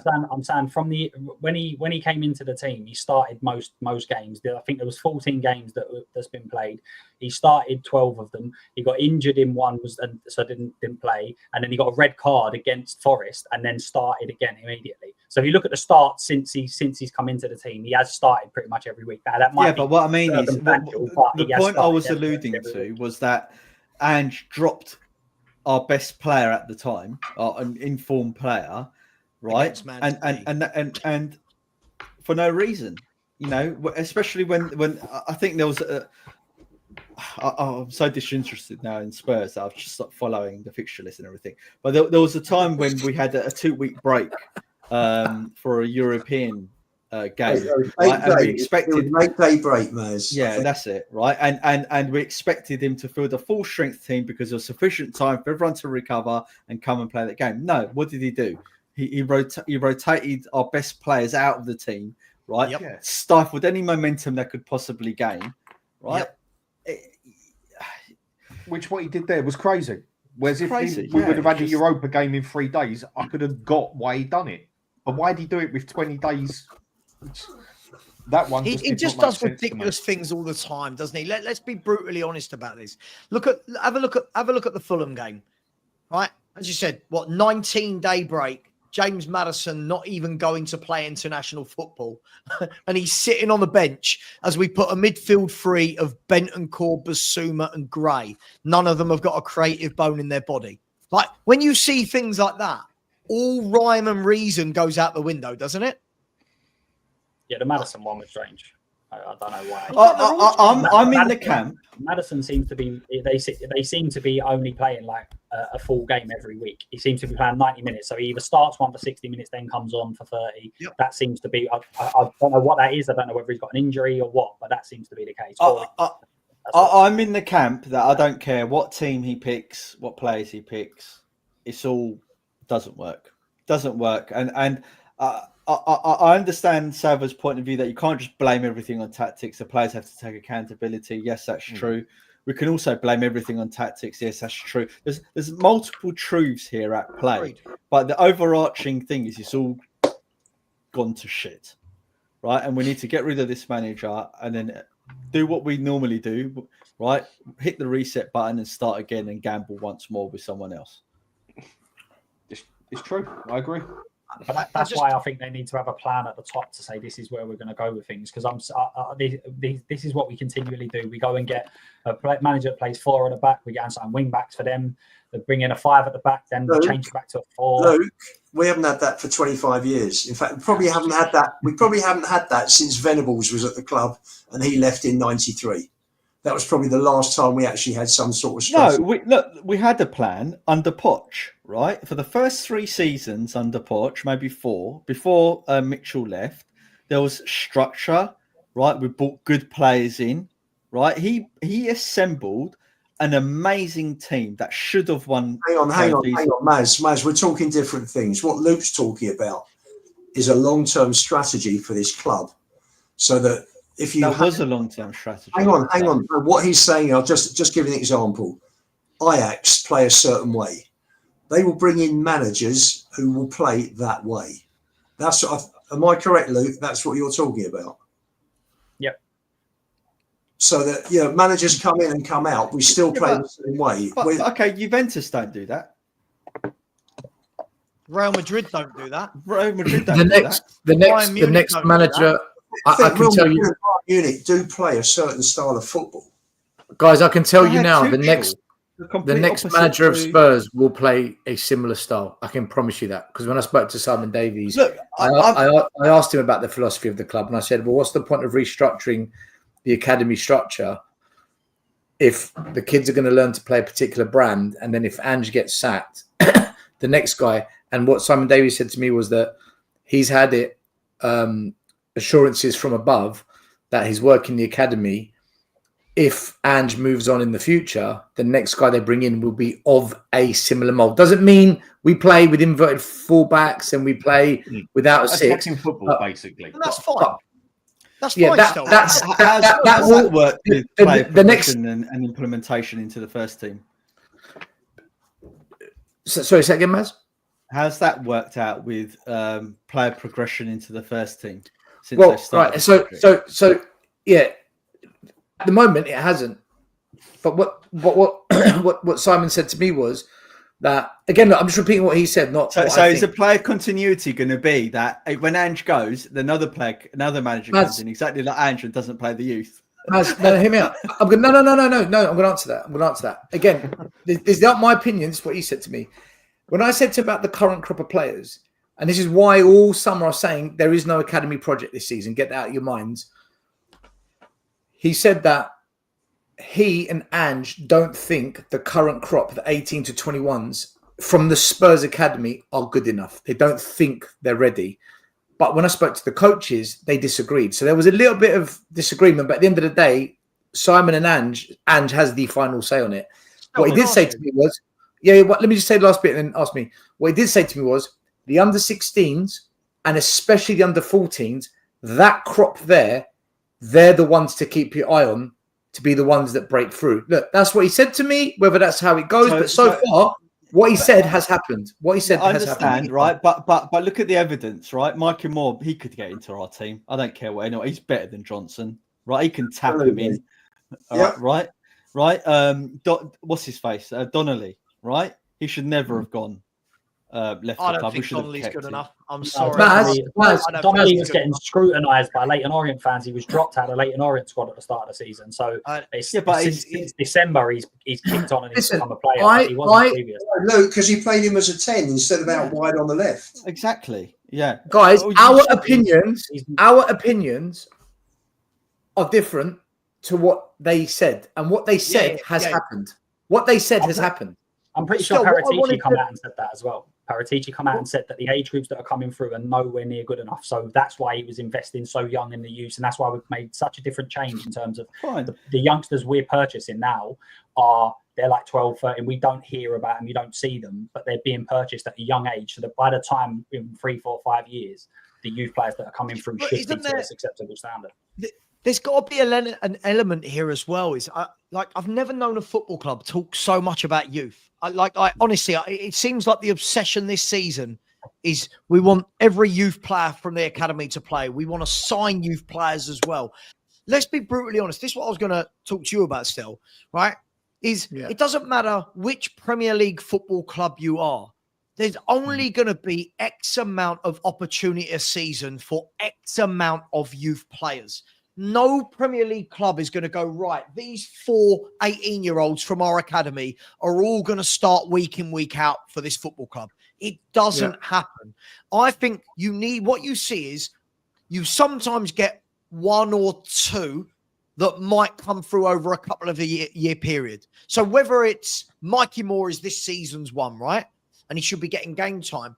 But our fans want us to have Gray, Bergval, Mikey Moore, Donnelly, Scott. We want 4, 5, 6, 18-year-olds in the team. It's not happening. It's never you're right. going to happen. You're right. But it couldn't be any worse, could it, Sav, than the shit we're watching this season? Yeah, but it could. But it could, because this is where Savva, it's the short. Hang on. Right. This is where, Lubo, it's the short-termism versus long-termism. Short-termism, fans like you can sit there and go, just play all the 18-year-olds. It can't be any worse. But for their development, for their nurturing, bringing them into a team that is shit, that is not coached, and we're going, right, 5 18-year-olds, hang on, let me finish. 5 18-year-olds all go and start this weekend. We get hammered. That's not good for their development in any way, shape, or form. So, yes, it can be worse. If you're thinking about the long-term strategy, for me, look at what Arsenal are doing with Lewis Skelly and Waneri, right? Look what they're doing with those 2 kids. There's only 2 at Arsenal, right? They're not talking, if I'm not wrong, guys, we're not talking about 10, 11 kids at Arsenal. They're talking about 2. Waneri is in and out the team. He's in and out the team. You're playing this week. You're not playing this week. 30 minutes here, 60 minutes there. Skelly has gone in and impressed that they've gone, you know what? We need a left back. You're staying in. I haven't seen any other kids at Arsenal being talked about getting a game. At Spurs, we're going Bergval, Gray, Dorrington, Phillips, Moore, Vuskovic, Scarlett, Devine. It's like Yang, Odegaard. It's like, it's too many. It's just not realistic. Can I answer this? Can I answer this? No. You make a good point. I want to answer it though. When Ange first came in, the perception, the PR, the fan base, the story was Project Youth. They didn't do it. So either you hit the reset button and you say, we're going down the youthful project. It's going to be 2-3 years of pain. But in years 4 and 5, we're going to reap the rewards of the hard work of developing these youngsters and going through the rough and smooth of bridging the gap from youth to adult football. And we're going to throw in some experience to help develop them. Great. That's a project. It never happened. It was the biggest absolute bollocks that was sold to everyone. And some of us sat here and saying, hold on, this doesn't make sense. Because Ange isn't a project manager either. He's a one-trick pony. This is my way. Give me the players I want and my system will work. Okay, that's not a project manager. So that went out the window. The next solution is, okay, fine. Then you've got a squad. Hopefully you sign some good players. And then you do what you said, Savva, which isn't what we were sold. Add in a couple of academy players, 1 or 2, and develop them in that process and let's see where they go. And here's my problem. When we are struggling in a game and we choose to bring on a Timo Werner or an Odegaard ahead of a Mikey Moore, what the fuck does that say to the youngster when those players that come on have a stinker? Odegaard came on against Fulham and cost us. Timo Werner's come on multiple times and he's been a disaster. Mikey Moore is better. When you sign Matthias Tell for £10 million in January, you need a striker. You need something because Solanke's injured, Richarlison's injured, Son's not playing well. You go and sign Matthias Tell, who has done nothing as a striker. When you've got Lancashire there, Surely you say, right, you're going to have the 5 games, not tell, because we've already developed you. Son, go make a name for yourself, or maybe it's not for you. We don't do it. So the issue I've got with this all is we didn't go down Project Youth, not the players we signed, but the academy players. And yet we can't win the Europa Cup game against Effersborg, and it's the academy kids that came on and won that game. And how do we reward them? That's it. Season done. Savva, we don't even give the academy players a crack at it. That's the bit and this is the thing. What bugs me. About still. There's too many names thrown about. I keep hearing like. Savva, I'm mentioning 2. Lancashire and Mikey from the academy. I'm just mentioning 2. That's it. In the chat saying Hall should be playing centre mid. Donnelly shouldn't be at Leighton Orient. No, I've not watched Donnelly when I've seen Orient play. I agree with you, Savva. I agree with you. I agree with what Savva was saying. That bit I agree with you. But we don't give them a chance. Full stop. But the problem is we've started this youth development system, right? But that only works if the managers that come in can actually coach and develop players, right? Yeah. So Lancashire comes into the team, right? And he's probably got one of the worst managers I've ever seen at Spurs, who develops no one and regresses experienced internationals, right? So how's he going to develop? He's not, right? You bind Valise and we might as well just scrubbing from the record. He's been useless, even where he's been sold. So he's not been developed, right? Mikey Moore, you've got makings of a fabulous footballer not being developed. Agreed. Right? So if Tottenham's idea, and if the long term, going back to Luke's original point, if the long term vision is we need a manager to implement this long term vision of the club, or the club need to decide that, and you bring the manager to do it, it never happens at bloody Spurs because of bloody Levy and Enid. Because one, they never buy the experienced quality players that the players can look up to. We used to have Kane, so players could look up to Kane. We used to have a prime Son, so players could look up to Son, right? But they're gone now, and we've got no one, right? And all of that Poch team, where players that potentially could come in and look to the left and right and think, fucking hell, I've got Toby there, Adebayo, bloody hell, I've got Jan Vertonghen there, bloody hell, I've got Moussa Dembele, bloody hell, I've got Wanyama, Ericsson, Dele, and all that sort of stuff. That's all gone. So this youth thing, right, this youth thing that they've implemented, I don't think will ever work at Spurs, right? Because we never buy quality players to go into the first team, which is what Savva's point is. We talk too much about the youth, that they're going to come in and save the day at Spurs. It's not going to happen, because that can only happen when you've got experienced quality players in the team. And when someone like Mikey Moore comes in and has a good 6 months, a good season, really stands out, someone like City or whatever is just going to come in and say, thank you. And why are they going to stay? What, are they all really going to stay until they're 25, 26, till they're a solid team altogether and win something? Or are they going to go to the team that picks them off that actually does win things?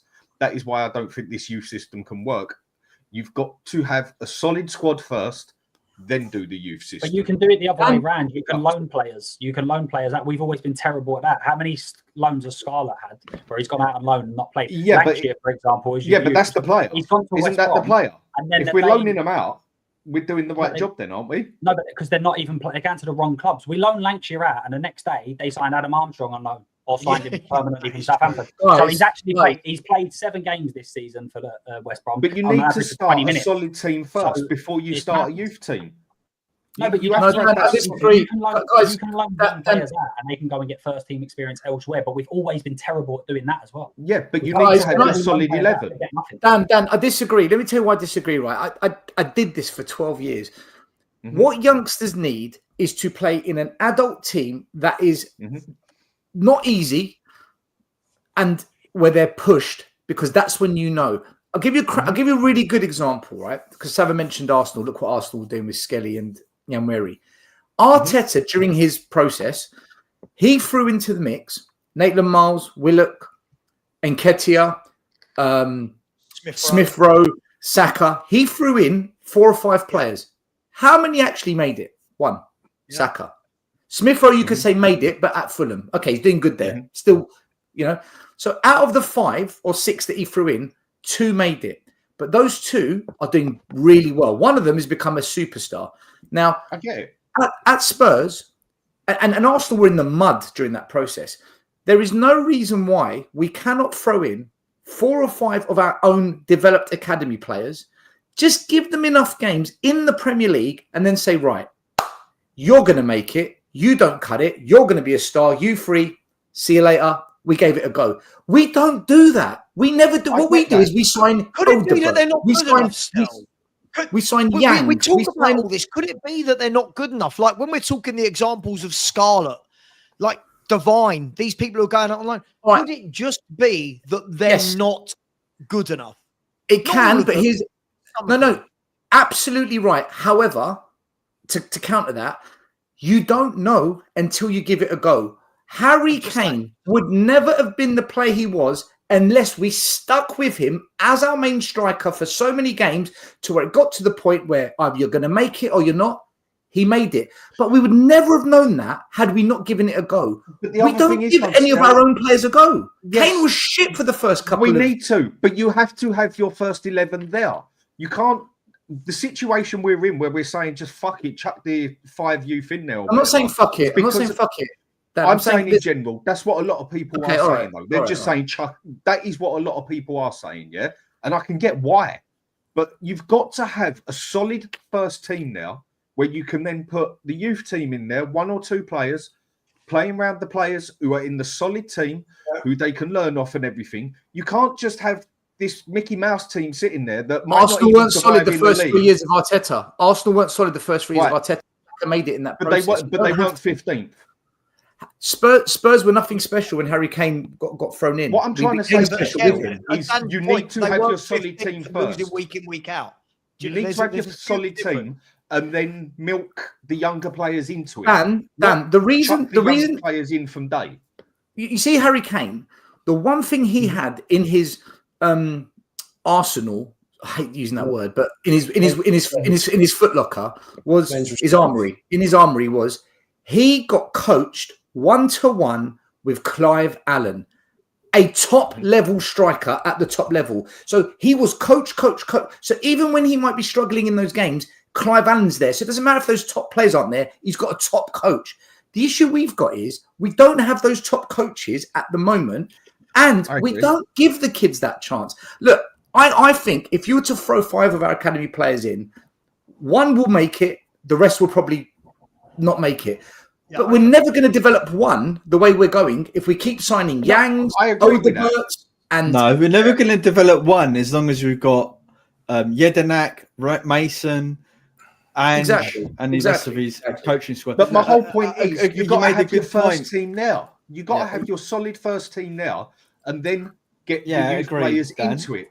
You can't just. It is very, very rare that you'll ever see a Man U again where they had like 5.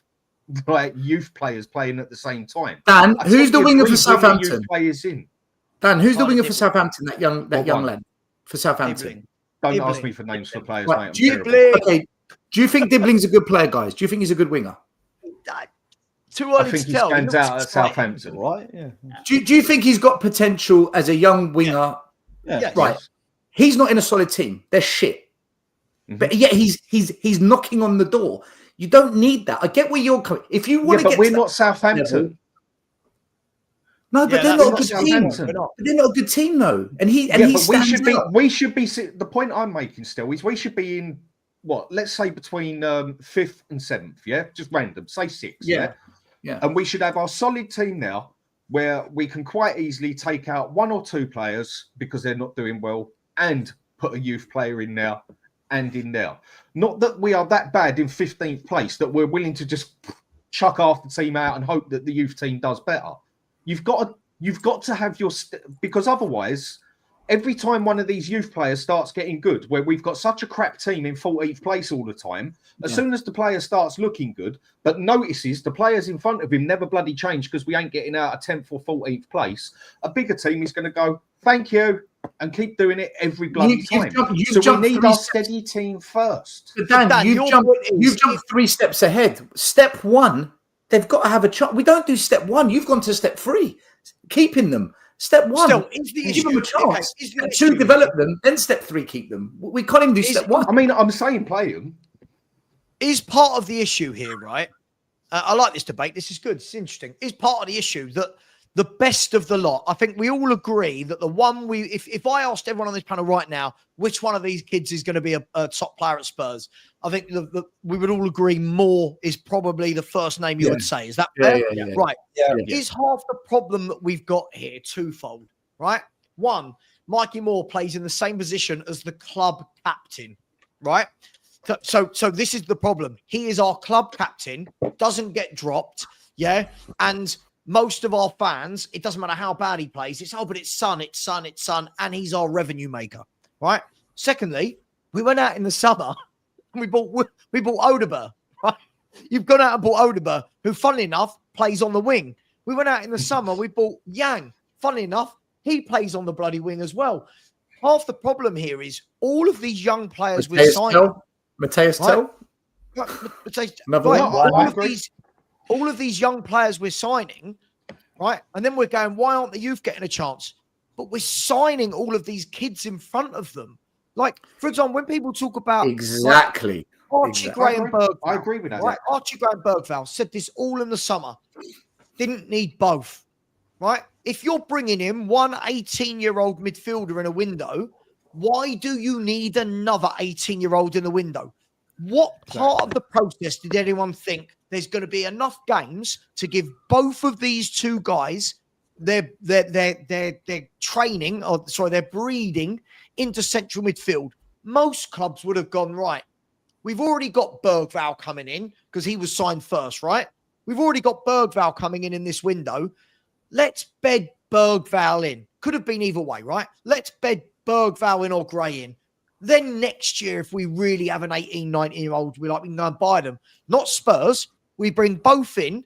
Neither of them got a game in central midfield until Gray's had one game. Bergvall only started getting games in central midfield because of injuries. And even then, he That's didn't make not the whole planning. game. So what does that do for Devine? Savva. Hall?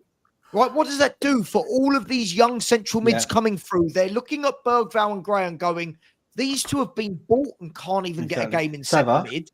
And with no Europe next season, they're all finished. They're all finished. Savva. Exactly. Who do you think, I guess this is to everyone, who do you think has been the worst signing this season? Apart from Werner, there's no point talking about Werner.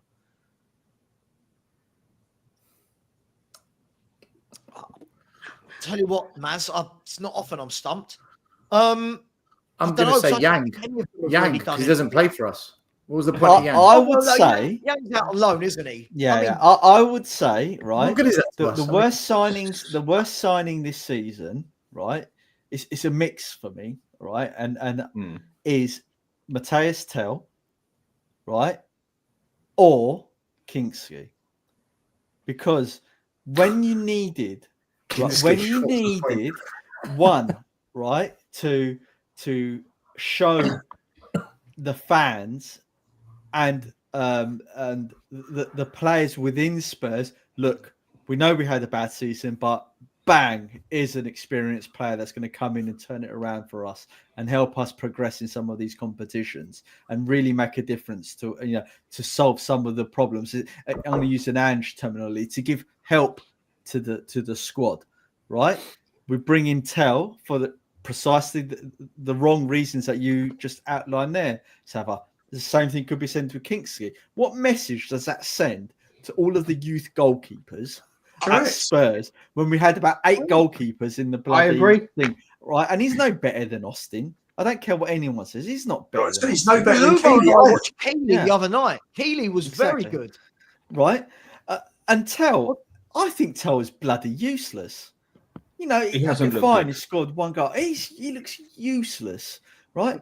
And it goes back to Stell's earlier point. What is that message? Is that saying to bloody Lancashire and the other young forwards? Mate, what I reckon we should have done, my personal opinion, is the league was pretty much done anyway by then. We knew that, but we wanted some stability in the league. I would have thought bringing in someone like a Perisic, someone like an Edgar David, someone like a player that's past his best, but has been there, done it, got the mental capability and everything and that to still play the football and to bring some stability and what's the other word? Experience to the team. Yeah, that is what I would have thought the sort of player we would have needed. Yeah, 33, 34, getting for a year's contract or getting for the next 6 months, but someone who's got a brain on them, someone who's got the experience, someone who's been there, done it, got the storybook. That is what I personally thought we would have needed more. Yeah.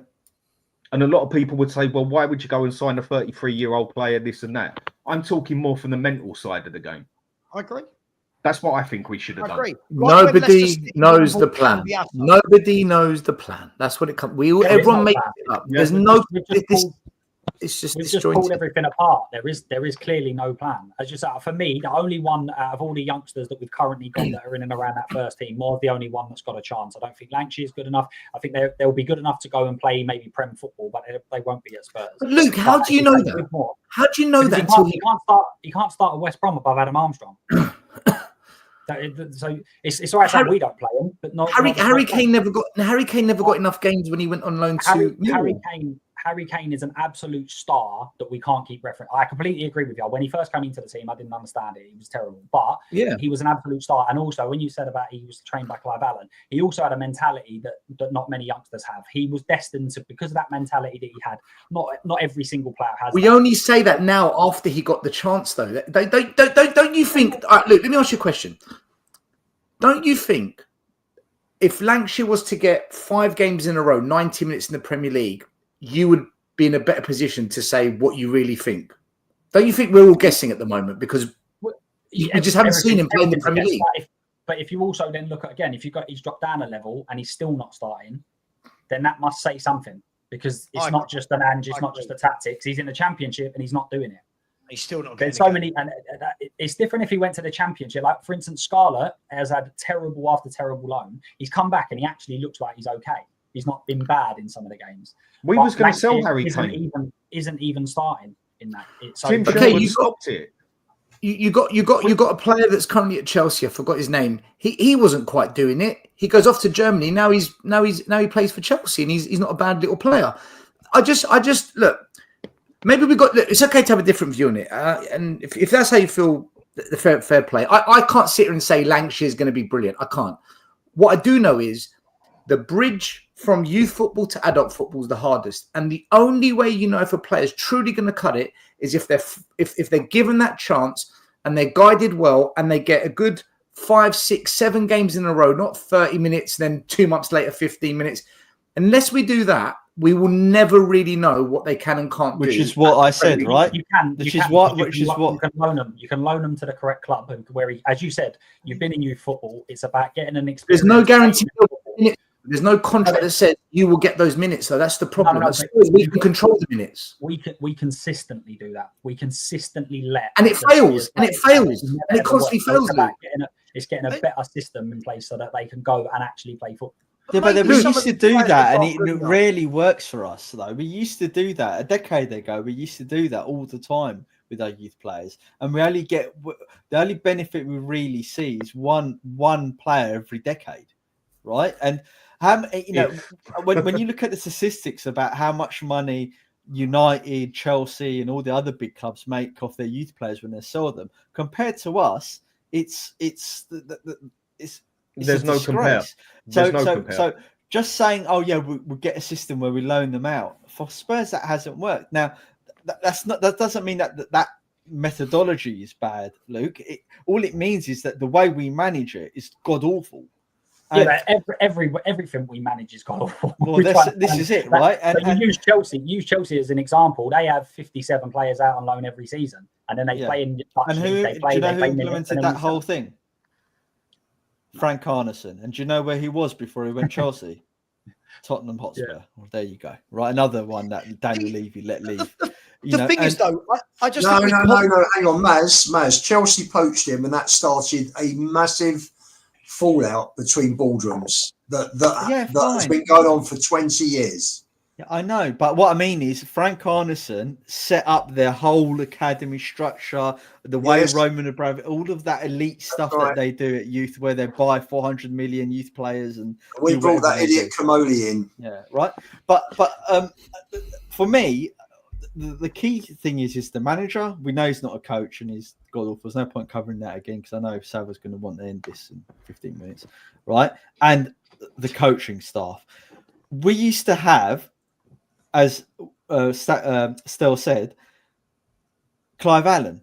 Now, Clive Allen was the same coach that gave Defoe some really good tips that made him the striker that he was from back in the day. We don't have any of that. We've got rid of all of our great coaches. I mean, even Sherwood done a half decent job because he's the one who bloody identified our best ever striker.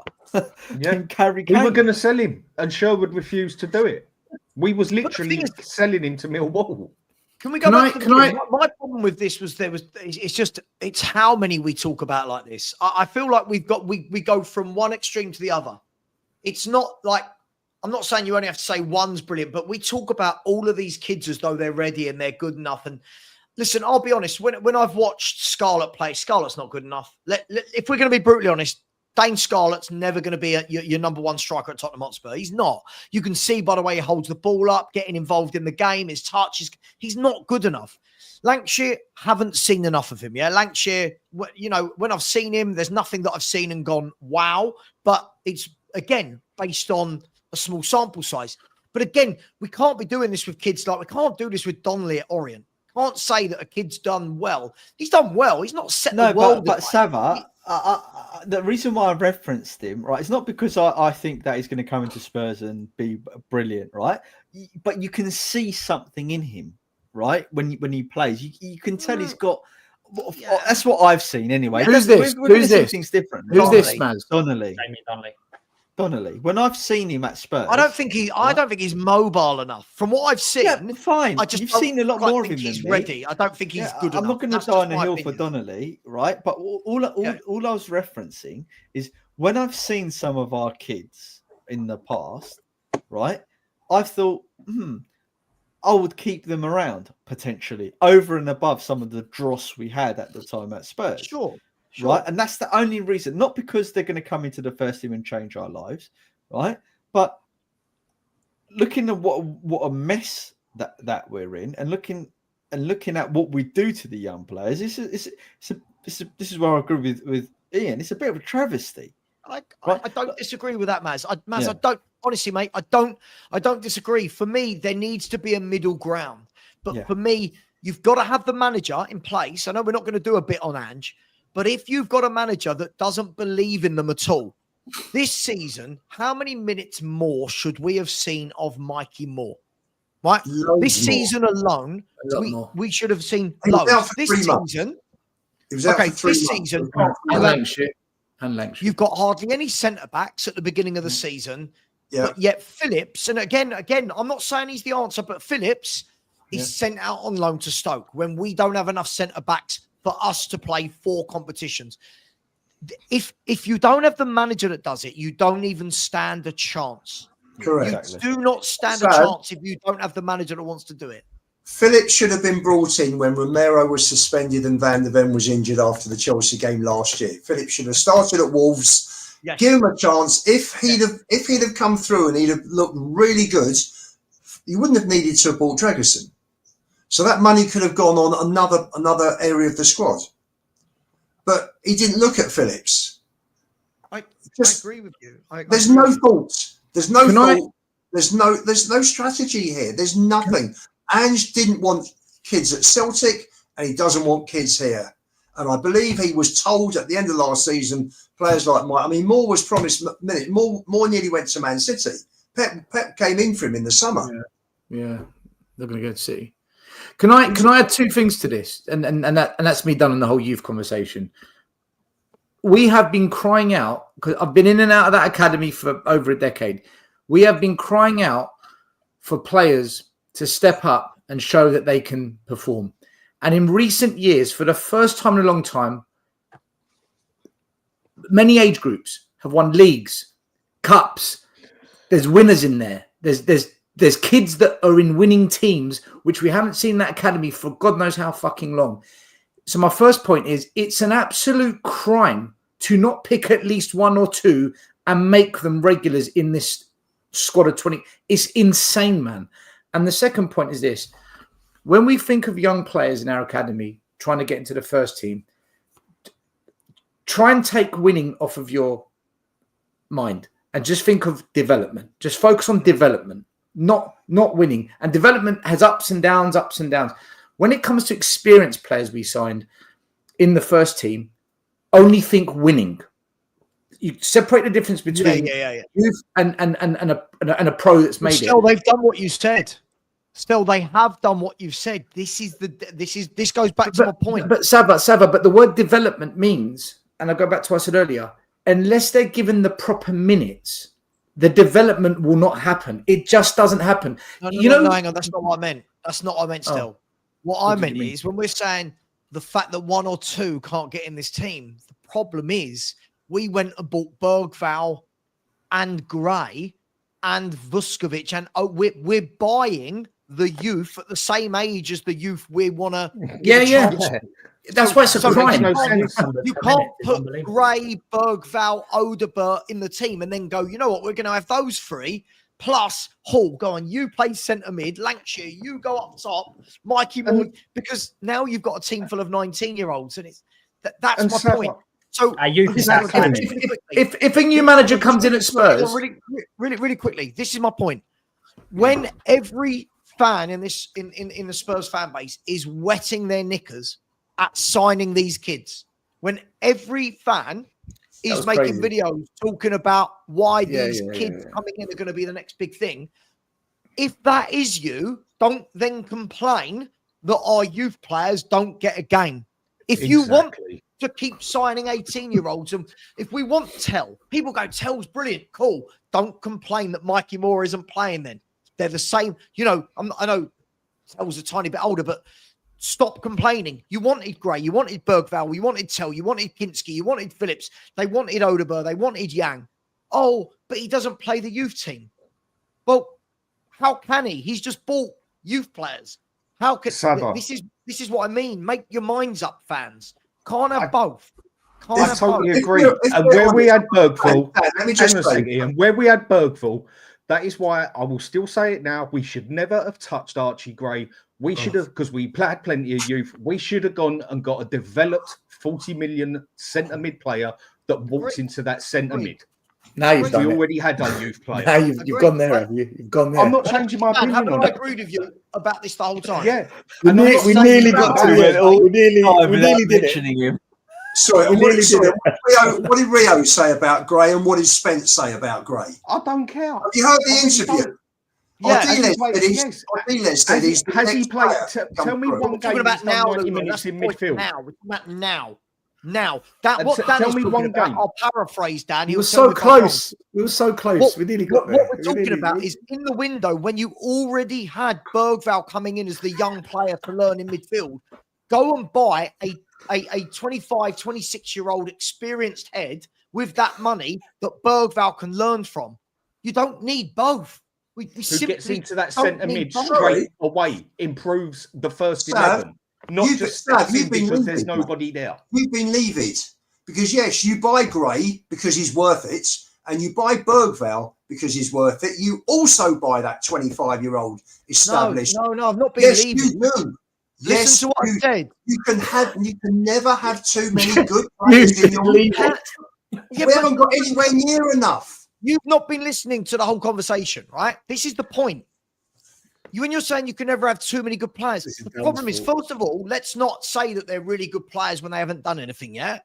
Second of all, right, the whole point was if you're bringing in a young player, like we already had signed Bergvall, right? Surely you want to say as a football club, let's go. We've got Bergvall coming in, really talented 18-year-old midfielder. What do we want to buy now? Spurs go another 18-year-old rather than let's get an experienced head for Bergvall to learn off.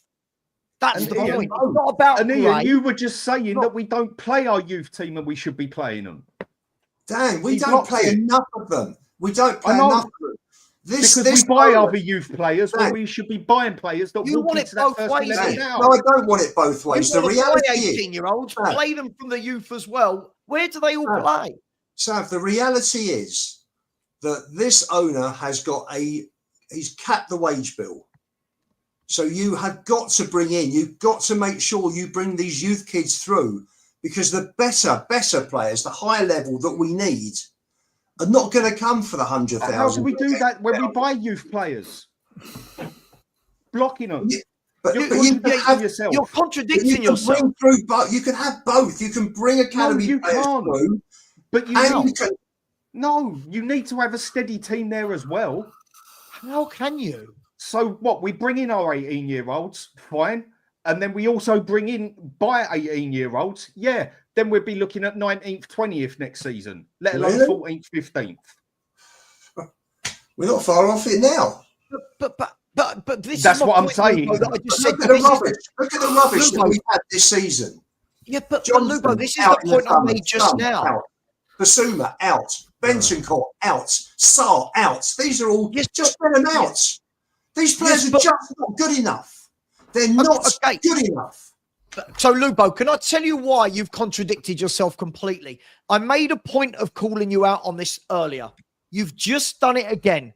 When we talked about Romero, no, it's the tactics. Because you like Romero. Sorry, Hang on, I'm sorry. Romero is the me- best defender we have got at this Let club. me finish. Let me finish my sentence. Right?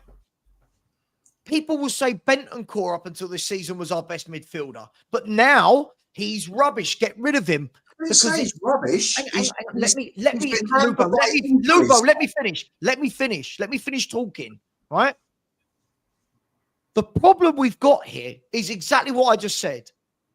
Right? We've got fans like you. You want to sign all these 18-year-olds, but you also want the 18-year-olds from our youth team to get a go. This is the point Dan and I were making.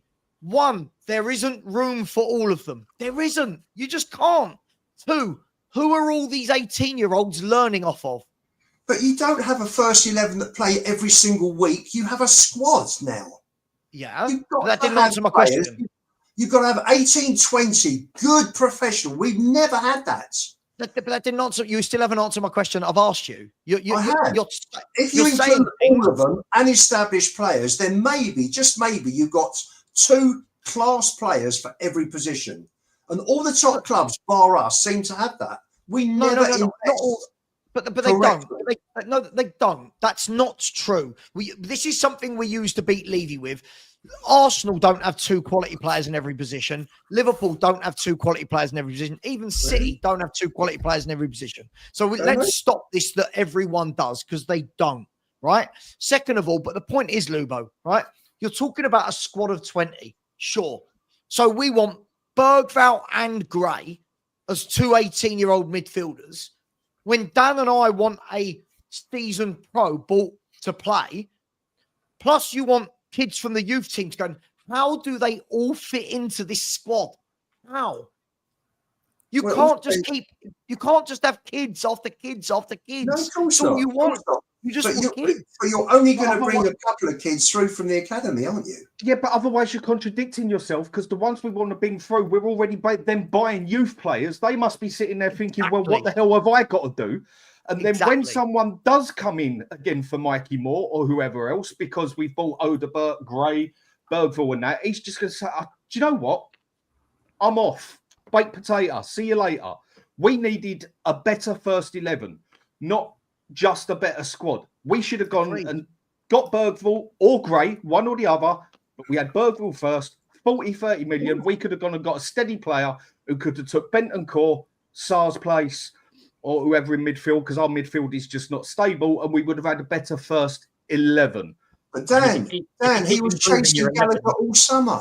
But what would you think if you was a youth player right now Savva, and you had a chance of coming through? All right, mate. Thank you, bro. Guys, have a good show. Everyone in the chat, thanks for being here. Till the next one. We are going to end in 5 minutes anyway, but just so you know, people, thank you, Stel. Thank you. How would you feel as a youth player, Ian? Oh, I've got to say something. You're giving it all. No. Tell shouldn't have been brought in. That's not what we needed. We've got more there. Kinski shouldn't have been brought in. We got Austin. We've also got Keeley coming through. We've got Gunter coming through. We're not short of good keepers coming through. There was absolutely Let me ask you. Austin has shown that he's good enough to be a number 2 behind Vicario. Right. Let me ask you a straightforward question. Yeah. What was actually the point of buying Gray? What was the actual point? I'm asking you a straight question. Oh gosh. Oh my God. Oh, Dan. What was the point? Oh no. What was the point? Why did Do you know why did you do it? the position? I've got to tell you something. Right back, a centre mid. Why did we get him? Because he's a class player. That's why. He's going to be Whoa. brilliant. My opinion is he's going to come through big time at Tottenham. Yeah, and they finally started him in his main position, and he lasted 60 minutes. No, because he took Romero off, so he had no one else to drop back. But I've got to tell you something, Dan. I think he's done good. No, we didn't look wide open with him playing as a 6 right in front of Romero. I think he's done all right. But that's all. But if we want our youth to come through, we can't keep going buying youth, and we should have bought a player that walked in instead of Bentancur, Sarr, whoever in midfield. We should have got someone who walked straight into that team, not someone who sits on the side and only got games because people got injured. Dan, number one, I think Gray was promised time at Brentford. Spurs wanted him. They've been following him for months. They weren't prepared to wait and let him go to Brentford, so they bought him. Number 2. We should have gone for Locatelli. I agree. Well, you can blame Ange because Ange spent the whole summer chasing Gallagher, where he could have been, Chiesa. Who else where he can could have been getting Locatelli. But I thought Ange didn't pick the players. Of course he does. Ange goes off on the players. Round we go. No, I've always said, I've said, and I've argued with people on here. I've been told Ange signs off on the players. The recruitment team bring the players to Ange. No, I agree. These are the players we think are suitable. Ange signs off. You're right. It is. He does. You're right. He signs off. He signed off on Johnson. He signed off on Solanke. And he wanted Gallagher all year. All season. If you ask the chat and you ask the people on here, we can all come up with a player that there's a very high chance we could have got that would have walked into that first middle 3 or middle 2, whatever we play, a 4-3-3 or a 4-2-3-1, and would have been much better overall for the season, playing consistently in the middle as an established player than some young player that's got potential to be good, who gets played as a right back, a centre back, and only sees 60 minutes in his own position all season. I've got one. Dan, I've got one. Manu Kone. Manu Kone at Roma is on £29,000 a week. So when we say this is Levy, the problem is the answer that always comes out of Lubo's mouth is Levy. But what about Manu Kone? He would be the best midfielder at Tottenham Hotspur. Who is that guy in the French £29,000 a week? It's about priorities as well, isn't it? Let's face it. Tell could go on and be an unbelievable striker for £50 million. Yeah. But the fact is we don't need it at the moment. So therefore, another one.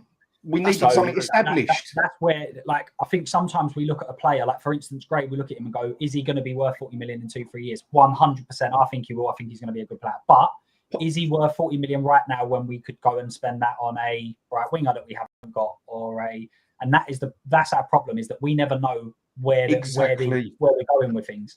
We needed that first 11 to improve, not just the squad. And he went and bought a player that only got played because of injuries and don't even get in his position. We should have gone and got an established player who walks into that team. I think we also... Dan, I don't disagree with you. We should have We should have got Jordan Henderson. I think what also gets forgotten about is what some people go, well, why don't we improve the first 11? Why don't we improve the squad? Well, guess what? When you buy a first 11 player, your squad naturally gets better. Agreed. So if we need a right winger, so Johnson is not, I think we could all probably agree, Johnson is not a top 6 right winger, right? Yeah. So you go and get a top 6 right winger, and all of a sudden, I'd rather play Archie Gray now. Johnson, who now gets 5 or 6 goals off the bench, becomes a decent option for a squad. So it doesn't always have to be we only go and sign one of two. It's one can sometimes be proved that two comes into play. Spot on, mate. Spot on. Look, again, I'm going to end the show now. Listen, I'm not going to get into a big grey debate. As I said, for me, I've still not seen what everyone raves about. I'm not saying he won't be good. but I've still not seen. Like when I watched him play the other day, I don't see him. I don't know. There's just I'm not seeing this top class. Like the word class, he's a class player. It can't be that yet. Can't be class. Should have kept right? Højbjerg. The thing for me is this. At the end of the day, at some point, you've got to stop buying kids and you've got to buy for now, right? We're going to get through to the summer. If we sign another kid who's 18, this fan base will do what we always do. Look at, last thing I'll say on this, right, guys? Look how many people came on my show in the summer. Oh, my God, look how strong our squad is. Gray, Bergvall, Odeberg, Yang. These people are generational. You don't understand, Savva, blah, blah, blah. Now we're 15th, 14th in the league table. Yeah, but Savva, that's disingenuous because Ange wasn't backed. Hang on. In the summer. And they're only youth players. They're only young. Yeah, in the summer, you all wanted these kids. You said they were brilliant. Now he wasn't backed. Which one is it? You can't want all kids, then say he's not being backed and you want better players. You can't, Lubo, you can't sit here and say Spurs don't buy top players, but then praise every 18-year-old that's signed. There's got to be a mixture. And at the moment, it's so heavily weighted towards the kids that we don't need any more kids now. For this transfer window, we now need 3 or 4 top established players. We needed that at the start of this season. We needed that last year, but you wanted Gray. But we did. But all Levy was concerned about was getting the wage bill down so that he could present the books to Staveley to try and sell the club, try and sell a stake in the club. Manu Kone, his wages would have reduced the wage bill more than Gray's. But, Sav, I don't think players. You've got to talk to people like well. that. He's not. Gray's on a lot of money. Gray is on a lot of money for a kid. He's on a lot of money. So when we're saying about Daniel Levy this, Daniel Levy that, he's a very well-paid 18-year-old. Very well-paid. 19 now. 2 years time, you'll look back and you'll think, do you know what? Gray was a bloody good buy. Sure. I don't think they're saying that. What they're saying is that no one's doubting that. Right. In 2 years, it could be amazing. But when are we going to buy for now? But we should be buying for now. But you wanted Gray. No, it doesn't. Gray was only part of it. They should have bought an established midfield player. You lost last year. We lost Højbjerg, Skip, Højbjerg, Skip, Lo Celso. We lost three established midfield players. So instead of getting a youth player, we should have got an established player there. Replace one of them. So we should have done that instead of getting we should have replaced them instead of buying a kid. As well as you've got to look it wasn't as well as it was one or the other. No, why is it one or the other? With the 8th richest club in the world, why is it one or the other? Okay. Let me ask a question. Let me ask a sensible question then. Let me ask a question then. Let's strip it all back. Let's just assume you're right, Lubo. It doesn't have to be one or the other. Cool. How's that worked out, buying Gray and Bergvall? How's that worked out in midfield this year for us? Well, you got to. Well, Bergvall didn't start. So Dan was right. Hang on, Bergvall didn't start a Premier League game until mid-December against Southampton. Right. And Gray didn't start in a midfield position until 2 weeks ago. So doesn't that show that Dan was right then? We should have bought a senior rather than kids who aren't going to play there. I'll tell you what it showed. Number one, we have got most hopeless manager. Agreed. He chased Gallagher all summer when he could have been buying a Kone or a Locatelli at less money, because Gallagher was going to be 50 million with high wages. So if you look at both, you probably could have bought both of them for less money and less wages than what Gallagher's on. That's down to Ange. Ange Postecoglou is not chasing Conor Gallagher around. He might have said he wanted him, but that's up to the scouting system and to the chat to decide whether or not we're going to get him, or is there other options. Ange wouldn't have just sat there and gone, no, we're not doing anything. I want to sign him, and that's it. Right? So there was other options available. There must have been. And also, if Conor Gallagher was the one that he wanted, because he bought Gray. Because he bought Gray. Nothing to do. This is the problem when you accept the club. I've told you what happens. If you don't believe me, you don't believe me. I'm not going to keep trying to persuade you. All right, he was chasing Gallagher right up to when Gallagher went to Atletico Madrid. It was all over every bloody newspaper. Sure. Okay. They can't all be wrong. You agree, though, that Dan's right in the fact that it's not worked. What we said wouldn't work in the summer has actually panned out to be 100% correct. It's not But worked. Why hasn't it worked? Because Lubo, look at our midfield. It's crap. So the two young players he's Why is brought it in. crap? Hang on, Why is it also crap? Because the two young players he's brought in, we've not played there. Only one through injuries, right? The other three we're all saying aren't good enough. So why has he done that? If this had worked, why is Gray now not sitting on 15, 20 appearances in centre mid if it had worked? Because we've got a shit manager. That's why. We have a shit manager who is fucking maybe he's just he is the worst manager, Sav, I've ever seen in 60 years. He is dreadful. Close your ears, Luke. So let's not talk about why players didn't play in a certain position. We know because the manager is clueless. So let's stop asking the question, Sav. We know. Hang on. We know. But in a midfield, who are you picking, Gray or Bergvall? Are you talking? I would be playing. It's a simple question. There's no caveats. In a midfield three, you're only picking one of the youngsters, right? There's no way we're putting in two 18-year-olds. Who's the one you're picking? It's not Gray, is it? I've got to tell you something. For what I've seen from Bentancur, Basuma, and Sarr this season, I don't think you've got anything to lose by putting Gray and Bergvall together. Do you know why this is disingenuous? Because if Gray played in those same tactics that Basuma, Bentancur, and Sarr had, that would be your excuse as to why he's played badly as well. Your excuse would be the tactics, which is why I say Basuma, for example, who's not the worst player I've seen in midfield, right? I'm saying it's the tactics. If Gray was as bad, you would say, but we've got a shit manager, it's the tactics. So but he's been playing great at the back, hasn't he? And that's not what I'm talking about. I know he's been playing great at the back, but that's not the point. The point is, if you had seen a midfield three, right? If you had seen a midfield three of Gray, Bergvall, and another, whoever that other one is, Maddison or Kulu, right? If that didn't work and they were ripped wide apart like our midfield is now with Bentancur, Sarr, and Basuma, you would be saying, but it's the manager, it's the coaching, it's the tactics. And I would agree with you. But when it's Bentancur, Sarr, and Basuma, it's their shit. Gray should be playing in front of them. I didn't say their shit. I think they've been very inconsistent. I don't think they've been worth their place. I don't think Gray should have waited to have been put into midfield till the middle of March.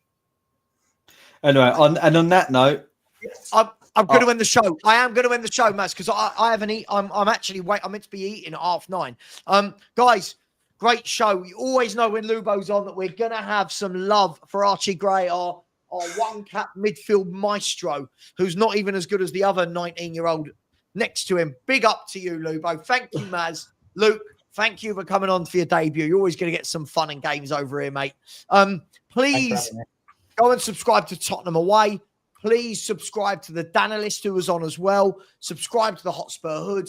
Please subscribe to Luke at Spotlight on Spurs, just starting his channel. So get over there, help him get over to that 1K as quickly as possible. And you tight gits. Throughout this entire show, I have had one subscriber.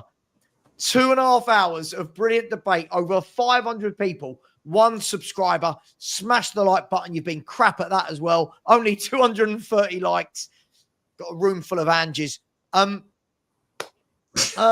Brilliant, George. George, just remember this then. Gray will be our number 6 next season. So we need a new manager, George, because we don't play with a number 6. Take care, everyone. Thank you very much. Much love. And as always, Ange out. Super sticker in. Big up Jason H. Thank you very much for the super sticker. Sorry, I missed that, buddy. Thank you, mate. Much appreciated. Ange out. Lang out. Mun out. Levy out. Come on, you Spurs. You Spurs.